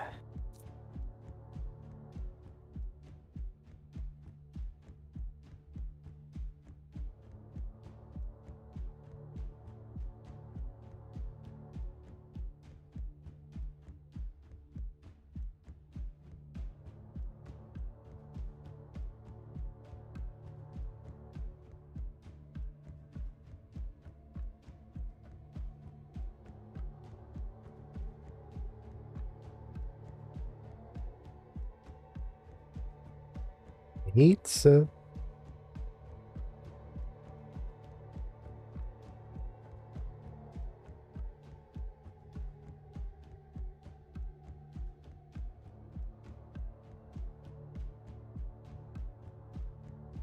Should we play pizza? We might auto battle till tomorrow.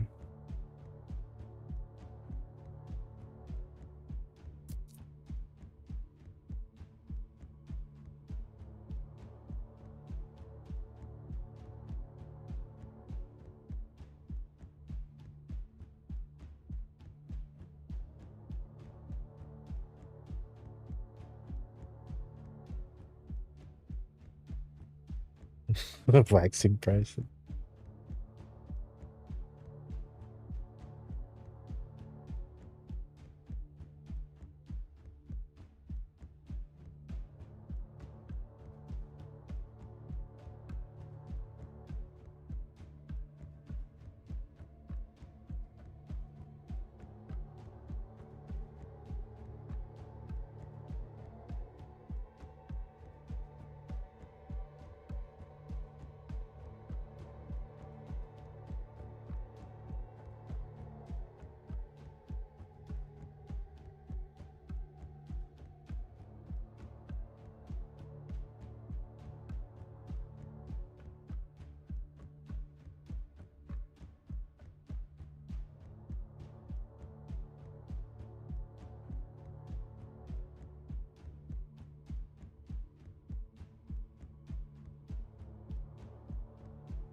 Hello, Zoe.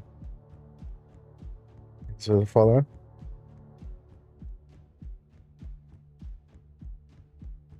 Not too bad. What are you doing?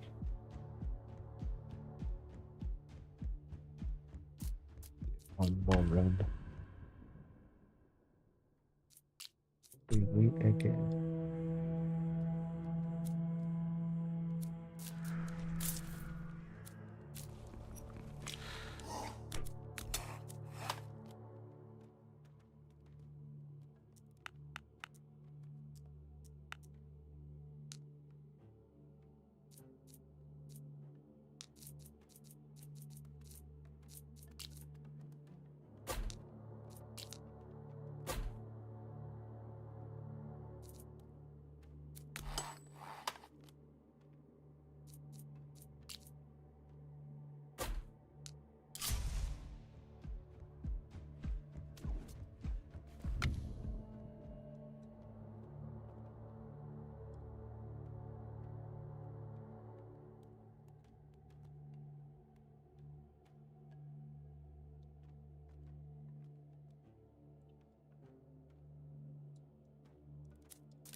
My God, I just thought of something, pizza.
I didn't buy that thing. I could have extra energy.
It's the boss round already. I don't think I'm ready.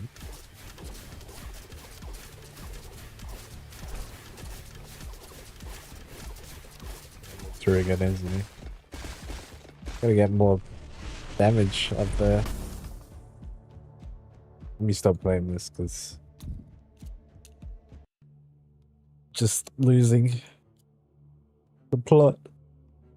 Like I do really well for the first couple of times I play it, and then after that it's like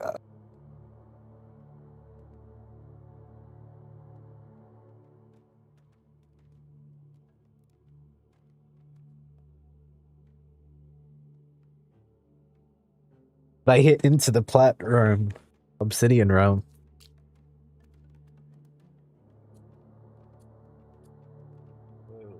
Casual mode, 1.5 million DPS. Oh my goodness. But 184 million. Oh my god.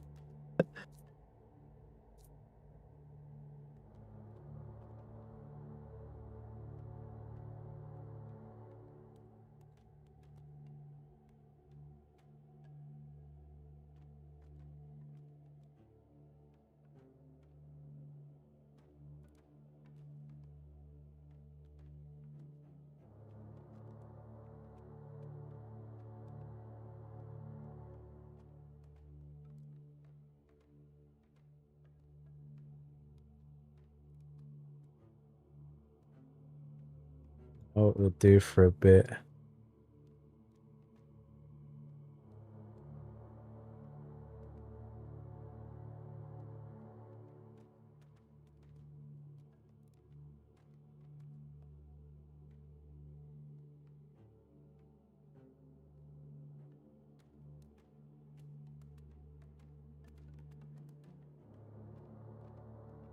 That's the thing.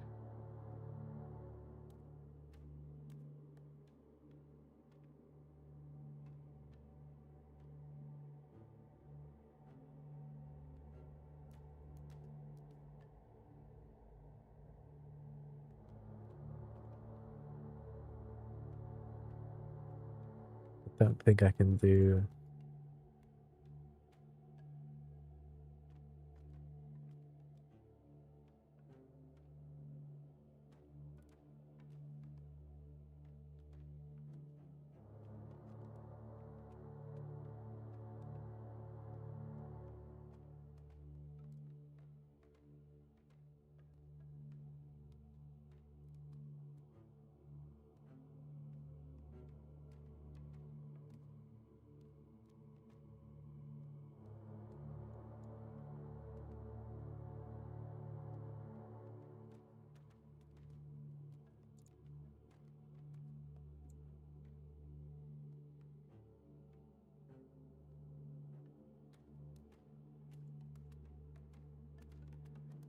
Let's move this.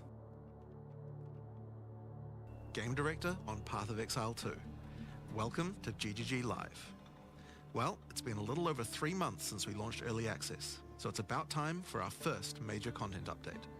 Today, we're going to show you an exclusive reveal of Path of Exile 2, Dawn of the Hunt, which launches on April 4th. Twitch drops are enabled on today's livestream, so make sure you follow the instructions below in order to claim your Executioner's Guillotine finisher effect. Now in today's stream, we're going to take you on a deep dive into the new Dawn of the Hunt update. We'll cover a new class, 5 new Ascendancy classes, and huge expansions on character systems like unique items and support gems. After that, it's on to the in-game improvements, including changes to systems, a bunch of new encounters, and lots of other content.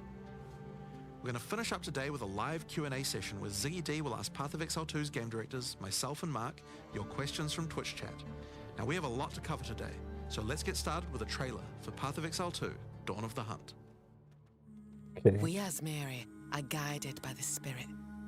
It provides prey, shelter, even love. But for me, one day, all that were changed.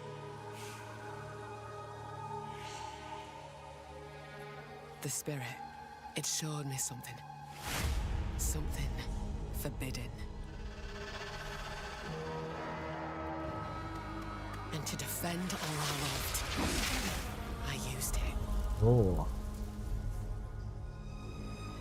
I lost everything that day. But fate weren't finished with me yet.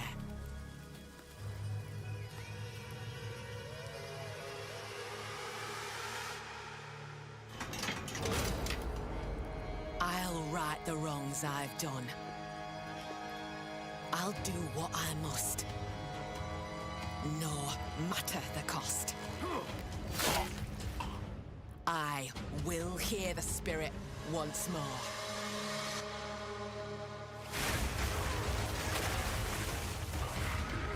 Okay.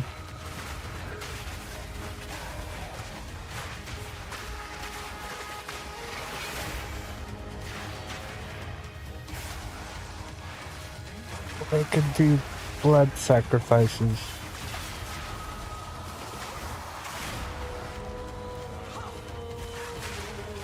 Mount? Guess it's a partner in there. New 5 new skills, okay. Wisps, okay. Exiles. I shall bathe in your blood.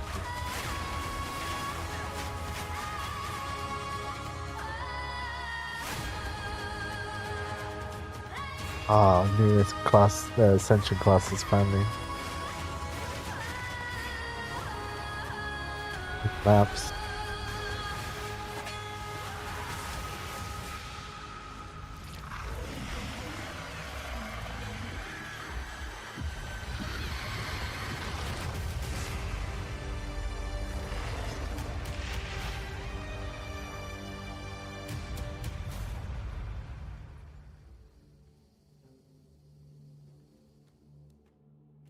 Now, as you can see, in Dawn of the Hunt, we're introducing the first new class since early access to POE2, the Huntress.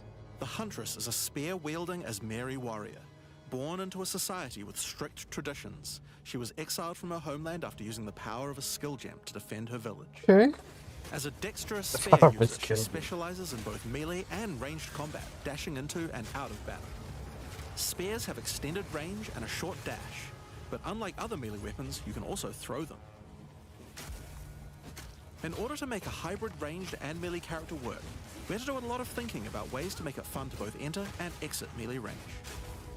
The first skill you will get as a Huntress is Whirling Slash. As well as striking in a circle around you, this skill creates a whirlwind that blinds your enemies. Leaving the whirlwind will make it explode.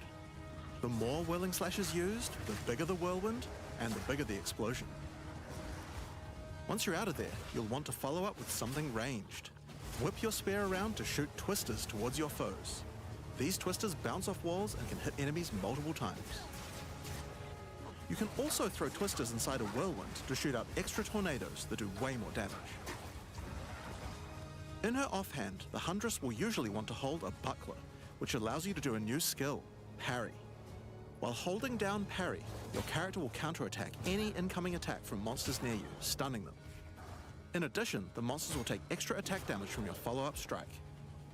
Some specific skills are designed to be used after a parry and have extra effects.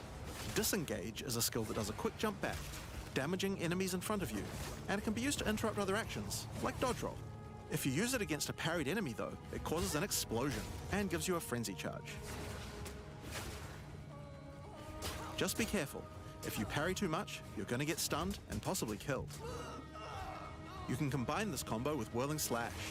Slash, parry, disengage, and you'll get an explosion from the disengage and the whirling slash. Okay. The Huntress also has a variety of elemental spear throw attacks. You could use lightning spear to bounce lightning between your foes. Or you could throw explosive spears into the ground. These spears take a while to detonate, but when they do, they'll incinerate anyone caught in the blast. All spear throws on the Huntress can also be empowered by frenzy charges. For example, explosive spears will do an even larger explosion and leave fire on the ground. And these empowered versions can activate even more combos. Using whirling slash over ground fire will suck it into the whirlwind, adding fire to the explosion. Using twisters inside a fire whirlwind will shoot out fire tornadoes as well. And you can do similar combos with ice and lightning too. Now, a key aspect of hunting is exhausting your foes by causing blood loss. This skill is Rage, Okay. which dashes towards your target and unleashes a deadly slash, opening up Somehow wounds on knew your it was going to enemies. be Follow up with disengage and watch them bleed out as they run towards you. either going to be rake or On the health cleave. bar of monsters, you can see how much blood loss the enemy has experienced, and the Huntress has skills to take advantage of this. For example, using Blood Hunt will thrust forward and cause a bloody explosion. The more blood loss, the bigger the explosion. Okay. If you want to cause bigger bleeds, try out Rapid Assault. The final hit of this multi-hit combo will stick a spear into your enemy for a big bleed. Now, Oh. Explosive Spear and Rapid Assault both result in leaving spears behind, either in the ground or in enemies. But there are other skills that leave spears around too, like Storm Lance, that leaves an electrical spear that arcs towards enemies. But what can you do with all these spears? Lance looks sick. Detonate them, of course. Thunderous Leap will allow you to jump onto and explode any spears either in the ground or in your enemies. Now, as well as hunting animals, the Huntress also has the ability to work with them. While fighting any beast, you have the ability to tame it and use it as a companion. You What? can only have one companion at a time, but it will keep the mods that were on it. Oh my Try to god. find a rare beast with good mods to take full advantage of your ability to tame them. Damn, I kind of want to play. Now, this is just the beginning Beast of the Tamer Huntress. Huntress. We've really tried to make the hybrid ranged and melee gameplay work for this class by having a huge amount of synergy between ranged and melee options. There are 22 new skills available for the Huntress. By endgame, you'll be slinging hundreds of insanely powerful spears, sending forth spirit animals and summoning the might of Solaris from the sky. But we still haven't talked about ascendancy classes yet. What can the Huntress ascend into? Well, the first ascension class you could choose is the Ritualist. Okay. The Ritualist has embraced the darker side of his merry traditions by harnessing the power of animal sacrifice and plague. The Corrupted Life Force skill causes all enemies around you to grow volatile blood boils on their skin. When those enemies are slain, the boils will burst, spreading corrupted blood to all enemies around them. Okay. The Ritualist also excels in taking advantage of magical trinkets. One more ring slot. The Unfurled Finger skill allows you to equip an additional ring on a finger around your neck. Oh. Taking Mystic Attunement increases the bonuses of all the rings and amulets you have equipped. Now, this is one of my Okay. favorites. As the Whisper's Ask grants you a new skill, Ritual Sacrifice. Use the skill on the corpses of slain rare monsters to absorb the power in their blood, to give you one of their modifiers for a short time. Specialize further into Ritualistic Sacrifice with As the Whisper's Demand, which allows you to perform that skill on yourself instead of a corpse. Cut your own hand, sacrificing some of your own blood to empower yourself. The Amazon Ascension is for those looking to hunt more than just beasts. Amazon Ascension Trained as kind of an looks elite sick. guard to the most important as Merry Elders, the Amazon will use more traditional fighting techniques mastered to perfection. The Predatory Instinct skill will cause you to reveal weaknesses in the defenses of rare and unique enemies, causing you to deal more damage. You can see those weak spots represented on their life bars. While using Elemental Infusion, any charges you consume will infuse your weapon with elemental power, causing any projectile attacks to explode on impact. The Critical Strike skill is as simple as it sounds. It takes your excess accuracy and gives it to you as critical strike chance. I think I might have to pick the ritualist you have then. skills like Mystic Harvest, which allows your elemental damage to leech life, and as Merry Brew to be able to use either flask to restore both life and mana. So those are the 2 new ascendancies for the Huntress, but those are not the only ascendancies in Dawn of the Hunt. We've added a new ascension class for 3 of the other existing classes too. First up, for our warriors out there, we have the Smith of Katava. The warrior is a blacksmith in origin, taught by his father Renly. With this ascension, you can take your smithing skills to new heights by embracing power from the insatiable one himself, Kitava. Smiths of Katava are master blacksmiths and have the ability to forge their weapon, quite literally. Using the Against the Anvil notable skill, you can enhance your weapon with fiery destruction before any battle. After doing so, your attacks will release explosions on hit for maximum devastation. Okay. You can also use the power Manifest of your Kitava weapon. to summon an animated Sick. copy of your weapon to fight alongside you. A great That blacksmith could be will do more than just disgusting. forging their weapon, though. Their armor can be enhanced too. Now you might think this ascendancy class tree looks a little abnormal, and you're right. There's a lot of notable skills all disconnected at the bottom there. By taking this point here, which is free to assign, your character is unable to equip body armors with mods of any kind. So your body armor must be normal. Sounds like a downside, right? Except now in true blacksmith fashion, you get to craft your own body armor by taking those disconnected notables with your points. Oh. If you want your body armor to grant life, take this notable. If you want resistances, take this one. There's so many choices. Think of it like you're crafting your own body armor, just in a more literal sense. Now, let's move on to those who prefer the reassuring feel of a crossbow in their hands, the Mercenary.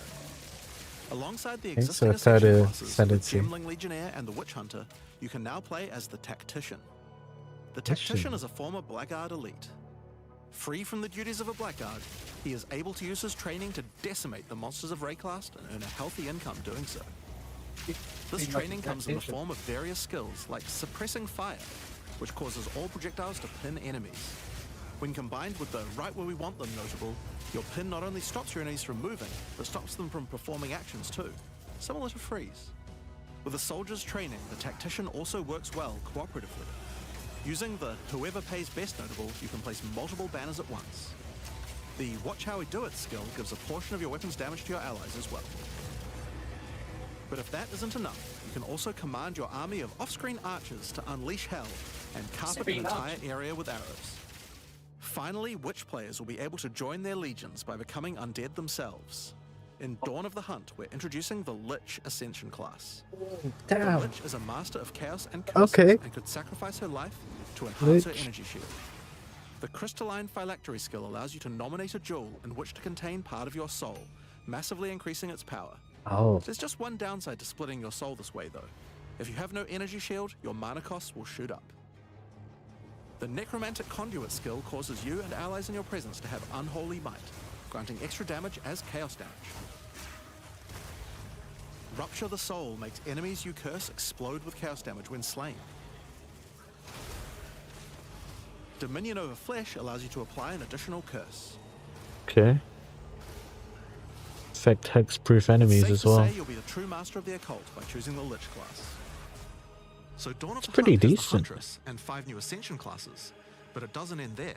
Let's take a look at some of the new skills we've added. Now you may remember we've previously talked about the Raise Spectre skill. It's finally complete, and it will be made available in the upcoming expansion. Raise It can be found Spectre. in the occult skills on the skill gem crafting panel. Iron Spectre. Raise Spectre is a skill that allows you to trap the soul of almost any monster in the game, Huh?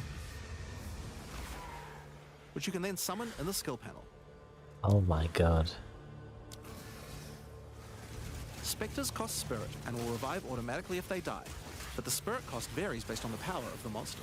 You could summon an army of weaker monsters, or a few of the more powerful monsters. You can combine them with your existing skeleton minions, or summon exclusively spectres. It's all up to you and how you want to customize your army of the undead. Given that there are hundreds upon hundreds of monster variants in Path of Exile 2, it's safe to say you'll be experimenting with this one for a while. We look forward to seeing which monsters serve you best. Yeah, there's Now let's definitely move on going to to our be a next bunch skill. of different Since we've been combinations. talking about summoning undead so much, let's have a change of pace and summon something a little more alive. In Dawn of the Hunt, we're adding the Summon Rower skill. Okay. Summon your friendly rower to aid you in combat as a minion. You can also mount your rower in combat at any time, allowing you to move at full speed even while shooting arrows or throwing spears. Be wary though, if you take too much damage while riding your mount, you can be knocked off and get overwhelmed. It's worth keeping an eye on your stagger bar, as falling off the mount can be almost certain death. On the topic You of new took a ways to lot of enhance your damage once character, getting let's talk knocked about over. support gems. Support gems are used to modify your skill gems in meaningful and interesting ways. Currently, we feel that a Split, lot of builds have triple split. insufficient options here. To alleviate this, we're adding over 100 new support gems. Hema crystals will enable a new kind of bleed build, Oh god. turning the damage over time you would have done into explosive Vile crystals. Alignment is a support gem for bow attacks, which can reward skilled players with good positional skills. Caltrops will allow you to litter the battlefield with hazards, Oh, we got slowing your foes caltrops. as you fling spears through their ranks. Mine There's builds are plenty going to more go for every crazy. playstyle, such as enormity, unsteady tempo, Okay. profanity,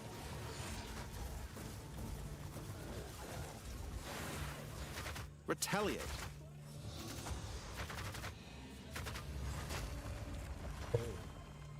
syzygy. Yep, that's a real word. Syzygy. Machine blows. And many okay. more. Now, we've talked about a new class, new ascendancy classes, new skills, and new support gems. But let's not forget about the core of a true action RPG, the items.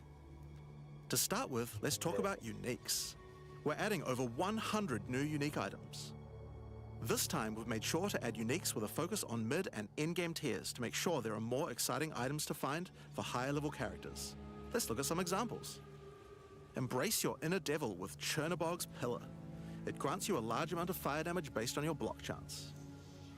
The Coming Calamity allows you to become a true master of the elements, granting you all 3 elemental herald skills. without Herald costing any skills? spirit. At the same What? time, it penalizes enemy resistances. Wastegate is a belt useful for builds using a single resource like Blood Magic or Archmage builds. With this belt, you can use 2 life flasks or 2 mana flasks. It's up to you. Now, we could go through these all day, but we'll leave most of them for you to discover. Suffice to say, though, we want there to be way more cool things to find. Over time, our goal is to add a unique to every single base item type at a minimum, so that you can chance any base in the game. Now, given that we have the Huntress, we have a set of unique spears from early game all the way through to end game as well. One example Wow. is Scyther's Spear, which combines bleed and Aggravating fire in a any bleed powerful with this way. weapon also It allows your aggravates all ignites to be ignites. aggravated, dealing substantially more damage. We're also introducing a suite of unique bucklers with some interesting parry mechanics. Calgyra's Arc, for example, allows you to parry projectiles from any distance. And we're also Any adding our first distance. unique charms.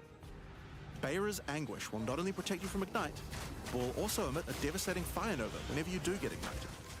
In sum, there's just a ton of new uniques It's to a find. repel to We ignite. can't wait to see the weird and broken builds that come out of it. Now, we also want to talk about crafting options. In each major update during early access, we'll be continuing to add and improve the options here. We have various new crafting tools that have been added as rewards to many of the different types of new content that we're adding. But for now, I just want to mention the changes to runes. Runes add commonly available mods, but since they only have one tier, flat damage mods tend to get outclassed by endgame. So we've changed runes to have multiple tiers, allowing you to get higher tier mods than before. Our plan is to significantly expand the number of more specialized mods for crafting using socketables as we add new content over time. And the first new set of those comes from what we're talking about next. In Dawn of the Hunt, we're adding Asmarian Wisps, which can be found throughout both the campaign and the endgame. The Asmari spirit has made itself present in Rayclast, and it appears to be trying to warn, or maybe prepare us for the coming darkness. You will first encounter a manifestation of it in the Grellwood in Act 1, where you'll meet Delwyn, an Asmari hunter who is trying to find out what exactly is causing the spirit to behave this way. As you approach the wisp, it will flee, leading you past monsters. Any monsters it comes into contact with are infused by it, making them more powerful. Each spirit is associated with a specific revered animal within Asmeri culture. This one is a wisp of the Great Bear and grants enemies extra life and stun. The wisp moves faster the Extra closer you life are, and stun. as you move away, they slow down to wait for you. But if you get too far away for too long, they'll dissipate and return to the woods. As you continue to chase the wisp, it will find and possess a rare or unique monster, granting it a new powerful ability. Because this was a wisp of the Great Bear, this monster now also has increased life and stun. But on top of that, it will periodically summon a large spectral bear that slams with wild fury. If you're able to defeat this foe, you will be rewarded. For each monster that was infused and killed along the way, the rewards will be increased. Each wisp has its own mechanics. The Wisp of the Winter Owl is a primal wisp that causes enemies to deal extra cold damage, gain energy shield, and release wind vortices on death. When infusing a monster, they will call down large tornadoes to protect their host. The Wisp of the Wild Cat is a vivid wisp that causes affected monsters to deal more critical strikes and become more evasive. When it infuses a monster, it will summon a barrage of feline spirits that will attempt to tear you limb from limb. That just looks annoying. If you're lucky, you may even find sacred wisps that can do some pretty crazy things to the monsters they influence. Like the Wisp of the Cunning Fox, which turns normal monsters into magics, magic monsters into rares, and rare monsters into actual bosses. What? So you could just have a boss spawn right where you are chasing it. Items that allow you to craft a wide range of interesting Different talismans, mods onto your okay. items. Each one may only be used on a specific item slot. As mentioned, the Asmerian wisps can be encountered throughout the game, but there's also a new endgame map called the Asmeri Ranges, a mountain village where the Asmeri once lived, now overrun with corrupt monsters. This map always has multiple Asmerian wisps in it, and familiar, yet not quite the same boss fight. Asmerian wisps can also be further modified by the endgame atlas tree as well, and by tablets. But I'm not going to be the one talking Let's affect about those them as things. well. In order to cover all the new content in in-game, I'm going to hand things over to Mark. Hi, I'm Mark Roberts, Game Director on Path of Exile 2.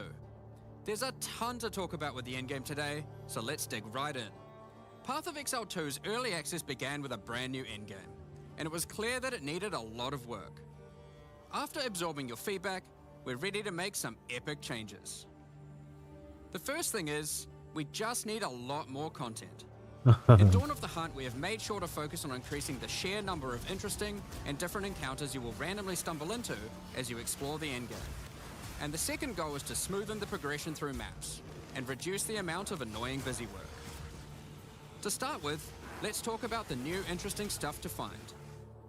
Well, the most obvious thing to add are new maps. As well as the Asmeri Ranges that Jonathan mentioned earlier, Dawn of the Hunt also contains 7 other new maps, all with their own custom encounters. Let's start with this one. The Feral Megaliths map starts off in the wild Ezomite forests. As you progress through the forest, you will find mysterious rune-carved stones that, when touched, surge with energy. After activating all the stones, you can find a grand henge, where all the energy is coalescing. You can then start an encounter. The area darkens, a storm moves in, and a concentration of energy summons a dangerous boss. You must fight and defeat the boss to get its rewards. Once you have defeated it, summon another. And another. And another. And another. You have 10 total waves of boss fights which get incrementally more difficult. If you manage to defeat them, you get full boss rewards, but also opportunities to get new runes. These can only be obtained from this map. The Fractured Lake contains a surreal waterscape with fractured mirror-like objects. As you move around the map, Like the terrain Cassandra's. itself elevates from below, creating the ground you walk on. In this unique map, all the rare monsters are mirrored, so you're always fighting 2 of the same rare at the same time, which can prove quite difficult.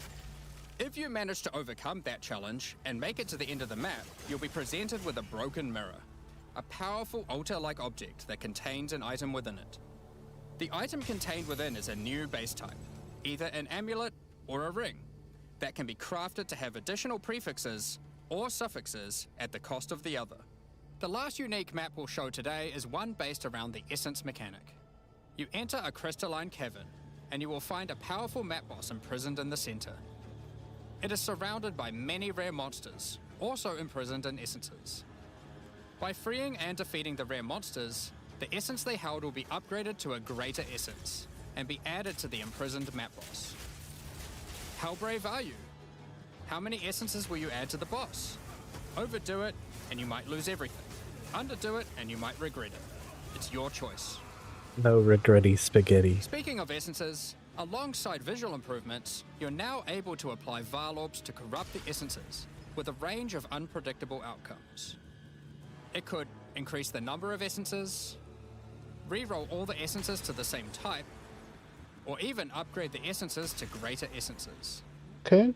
What if they're already greater essences? Well, it can upgrade those too. We have 4 new corrupted essences. Essence of Hysteria, Delirium, Horror, I and thought we already had a lot, and now we're getting 4 more. Each corrupted essence has its own interesting combat mechanics. For example, the Essence of Insanity causes you to question even your own mind, as monsters split into shadowy clones, and you must locate the real one before a devastating icy explosion freezes everything around it. Each of these has their own crafting outcomes. The Essence of Insanity can be applied to a belt. It adds a mod that will ensure the next Vaal Orb used on the belt will guarantee adding 2 enchantments. It's worth noting all the essences in the unique map can also be corrupted too, if you're willing to risk it. It's worth noting we have also added 10 extra Atlas passive points you can earn by completing 5 different unique maps. Now, new maps are just the beginning. We had a goal where we wanted to make sure you were constantly finding exciting new content, and that it could be lurking around any corner. So, we have added a bunch of new things that you could stumble into in any map you run. On your travels, you will sometimes encounter rogue exiles. Others like you who have been exiled and are openly hostile. Some are malicious, some are mad, while others are simply fiends for loot. They will challenge you, a fight to the death. They use the same skills available to players, and even the same items. They aren't Even just the same dressed up with those items. they're actually using them. It's going to feel like a true player versus player situation. Of course, if you are able to slay these exiles, those items will all drop on the ground. All So of if them? you encounter an exile using a powerful or valuable unique item, which you can see displayed under their life bar, Okay, you that's want to crazy. be damn sure you kill them. Because if they kill you and your party, they'll portal out, taking their items with them. Every fight will feel completely different depending on the items they come equipped with. These exiles are much smarter than your regular monster. They have capabilities to dodge roll, avoid your abilities with smart pathfinding, smart targeting, and much more action-packed gameplay. Fortunately, they're like you and they're not super durable. Unless, of course, they're wearing uniques like Helm's Heart, in which case, expect a longer battle. There are 12 different rogue exiles you can find. Okay, each 12 with of their them own is skills pretty good and already. personalities. Some may insult They're already you, showing while 6. others may admire your honor in combat. Another encounter you might stumble onto in Dawn of the Hunt are one of 4 new unique strongboxes. Strongboxes are chests with modifiers. When you try to open them, they activate traps and spawn waves of monsters that you must defeat to access the loot. Let's take a look at 2 of the new unique boxes that are harder to find and behave just a that one little looks bit cool. differently. Looks like a The Vaal Oghram's Legacy chest. Strongbox has a corpse splayed out in front of the rune-carved stone. Upon interacting with the stone, you activate Forbidden Ezomite magic, which revives the 5 monster as times. a powerful rare. The Strongbox comes with a modifier, which determines how many times it will revive that rare. Each time you defeat the monstrosity, the Strongbox revives it again, adding an extra modifier to the monster. With each resurrection, it becomes more difficult, but also more rewarding. This Strongbox is infused with thaumaturgy from ancient Vaal technology.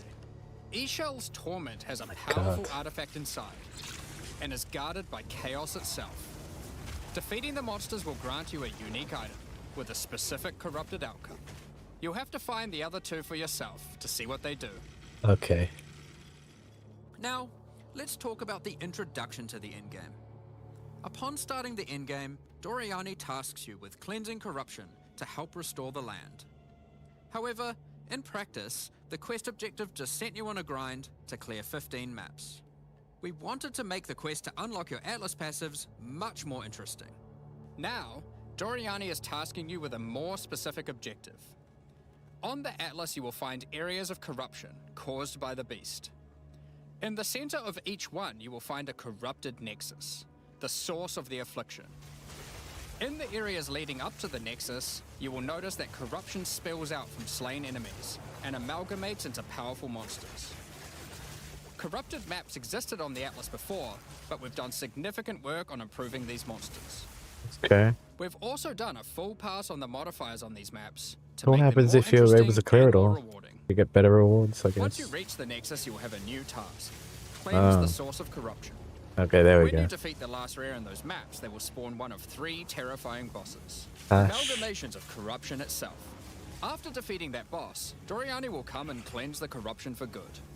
As the remains of the boss are purged of corruption, it coalesces into raw crystallized power, which you can use to gain points for your Atlas passive skill tree. Okay. The upgrade system that allows you to add and enhance content in your maps.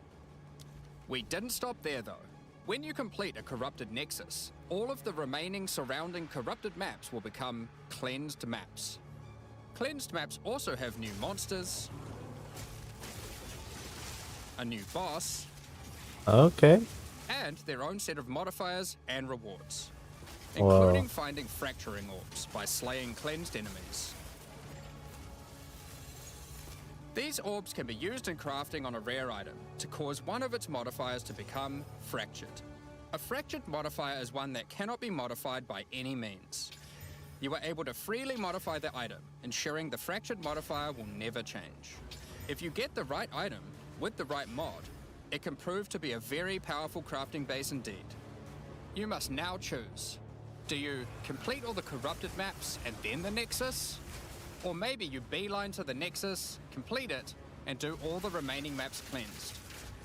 Both have rewards to entice you and challenges to assess. Good point. Now, let's have a talk about towers. One thing we've had a lot of feedback on is the busy work around running towers and managing your tablets. The first change we've made here is that we have reduced the number of towers drastically, so there are now 1/3 as many as before, but we've made them much more powerful. Okay. To start with, tablets now inherently add twice as many mechanics, but that's not all. Running higher tier maps and towers now increases the number of mechanics applied by tablets. By tier 15, the bonus is double, allowing a single tablet to now add 4 times as many mechanics as before. So, Whoa. we're running far fewer towers, dealing with fewer tablets, and affecting even more maps than before. But because there are fewer towers overlapping with each other, you won't get as many opportunities to stack different tablets. In order to solve this, we've made it so that each tower can consume up to 3 tablets at once. You always get 1 slot on completing the tower, but if you can complete a tower with more mods on the waystone, you can unlock a 2nd or 3rd slot. Overall, this allows for even more juicing from towers, while drastically reducing the amount of busy work you have to do. On top of that, towers are much more interesting maps because they can now spawn with all mechanics, including bosses.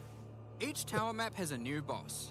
Let's take a look at a couple here. The Fuzzy. boss fight of the Alpine Ridge map has 2 powerful witches contesting for territory. Was it? One witch has an affinity for ice, the other fire. Who will win? Hopefully neither. The boss of the Sinking Spire map is a remnant of the Val that has been charged with lightning. Okay, that's It sick. I uses a love that. full suite of lightning abilities.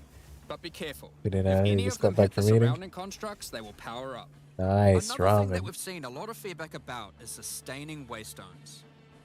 As we looked into it, we realized that the people who couldn't sustain waystones were dying a lot. A lot more than we had expected. And that made us realize something. During the campaign, the expectation is that you can die multiple times in order to learn how to overcome challenges. You are able to learn how the monsters behave, adapt to their skills, and eventually Yeah, overcome I've just them. had a look. But as soon as you get to From the this end so game, far, it's you're all been great. effectively no longer allowed to die if you want to sustain waystones. By the time you are getting towards the end of endgame, we want you to have to be careful not to die. But it certainly shouldn't be that we have such a sudden shift as you run your first maps. The first change we're making is you can now respawn and return to a map if you die. Okay. Return to a map if you Continuing from die. where you left off. When you start The the second endgame, change. you get up to 6 total attempts per map. Yeah. As you add more modifiers to a waystone, the number That's- of respawns goes down. Okay. This means that as you get to the point that you're running every waystone as a rare, you will have to be more careful. In parties, They're gone over everyone so gets much. to respawn that number of times.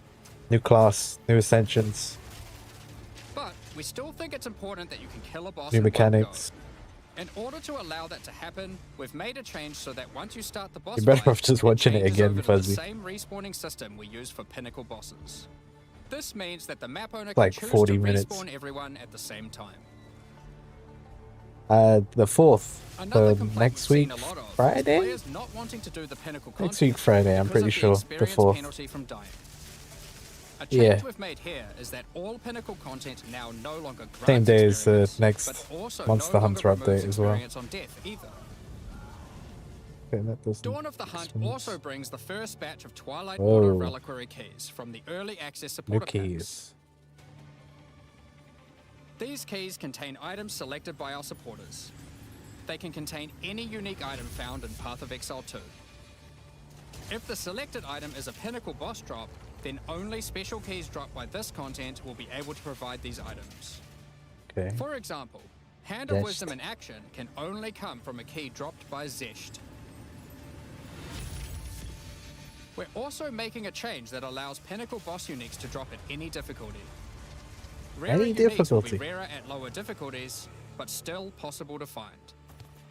This applies to the drop chances for the reliquary keys from this content as well. We spoke about towers and tablets earlier, but we have also added a suite of unique tablets. Each of Sick. these adds crazy interactions to the maps influenced by it.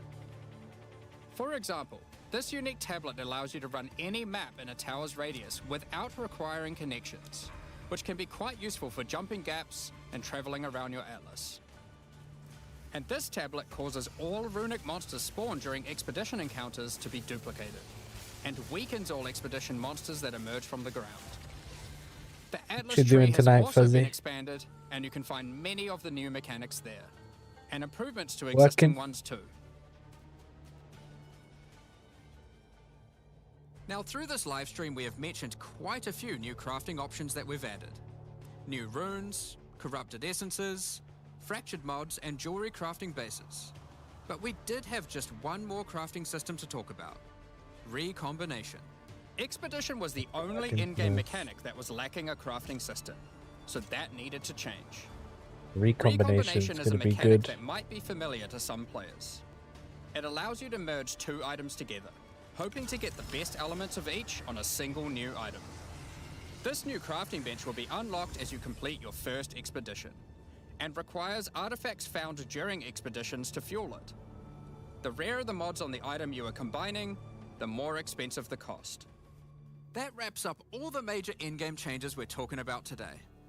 With all the system changes and new content, we can't wait to get in there, start blasting maps, and obliterating monsters. There is one more thing we wanted to clarify before we move on, which is that all the content we've talked about today will be made available in the existing early access leagues, so you can play your existing characters. Hell yeah. However, there will be new leagues made for those who wish to start in a fresh economy. It is recommended to start over and get the full new experience in the Dawn of the Hunt leagues. For all our existing early access players, we're really looking forward to joining you playing in this new update. For those who don't already have access and are interested in playing Path of Exile 2, Dawn of the Hunt, you are able to at any time purchase an early access supporter pack at www.pathofexile2.com. Additionally, the Paladin and Penance supporter packs are now available to purchase in Path of Exile 2 and contain 6 microtransactions each and the full pack's face value in points. All the microtransactions contained within these packs are purely cosmetic and do not affect your character's power or progression in any way. Yep, Thank you yep. so much for your ongoing support. Sick.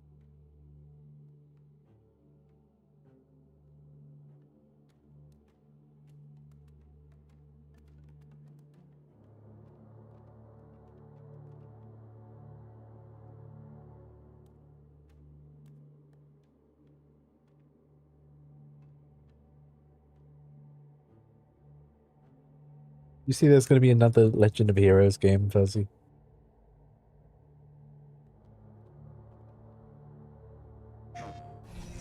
Name's Van Arkwright.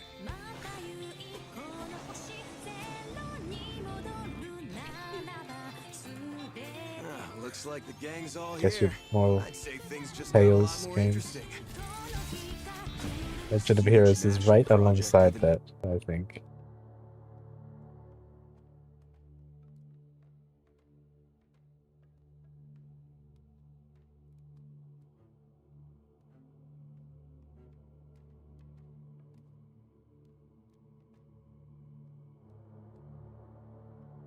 What should I play?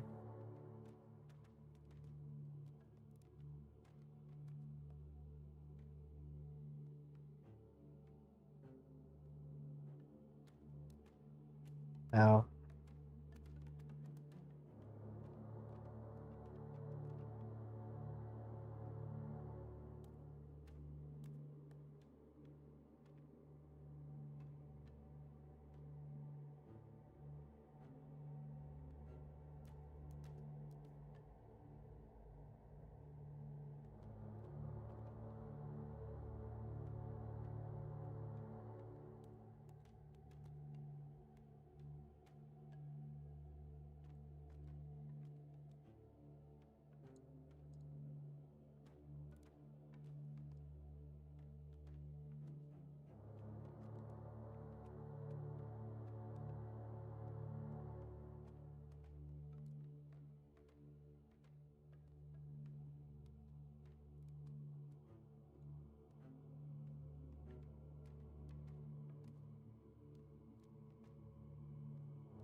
Maybe I'll hop off right now. Eat some food. I feel like hopping on later. I'll hop back on.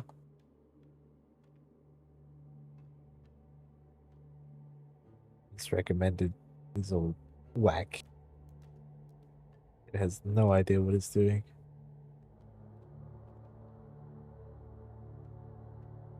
I believe they're doing a zombie army VR.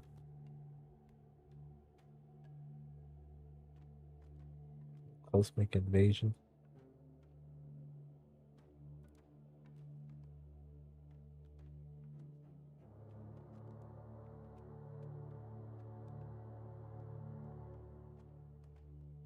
Alright, yeah, I'll hop off for now, I think.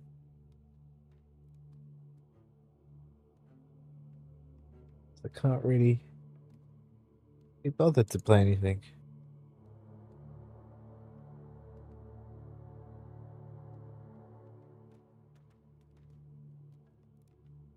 See you guys later.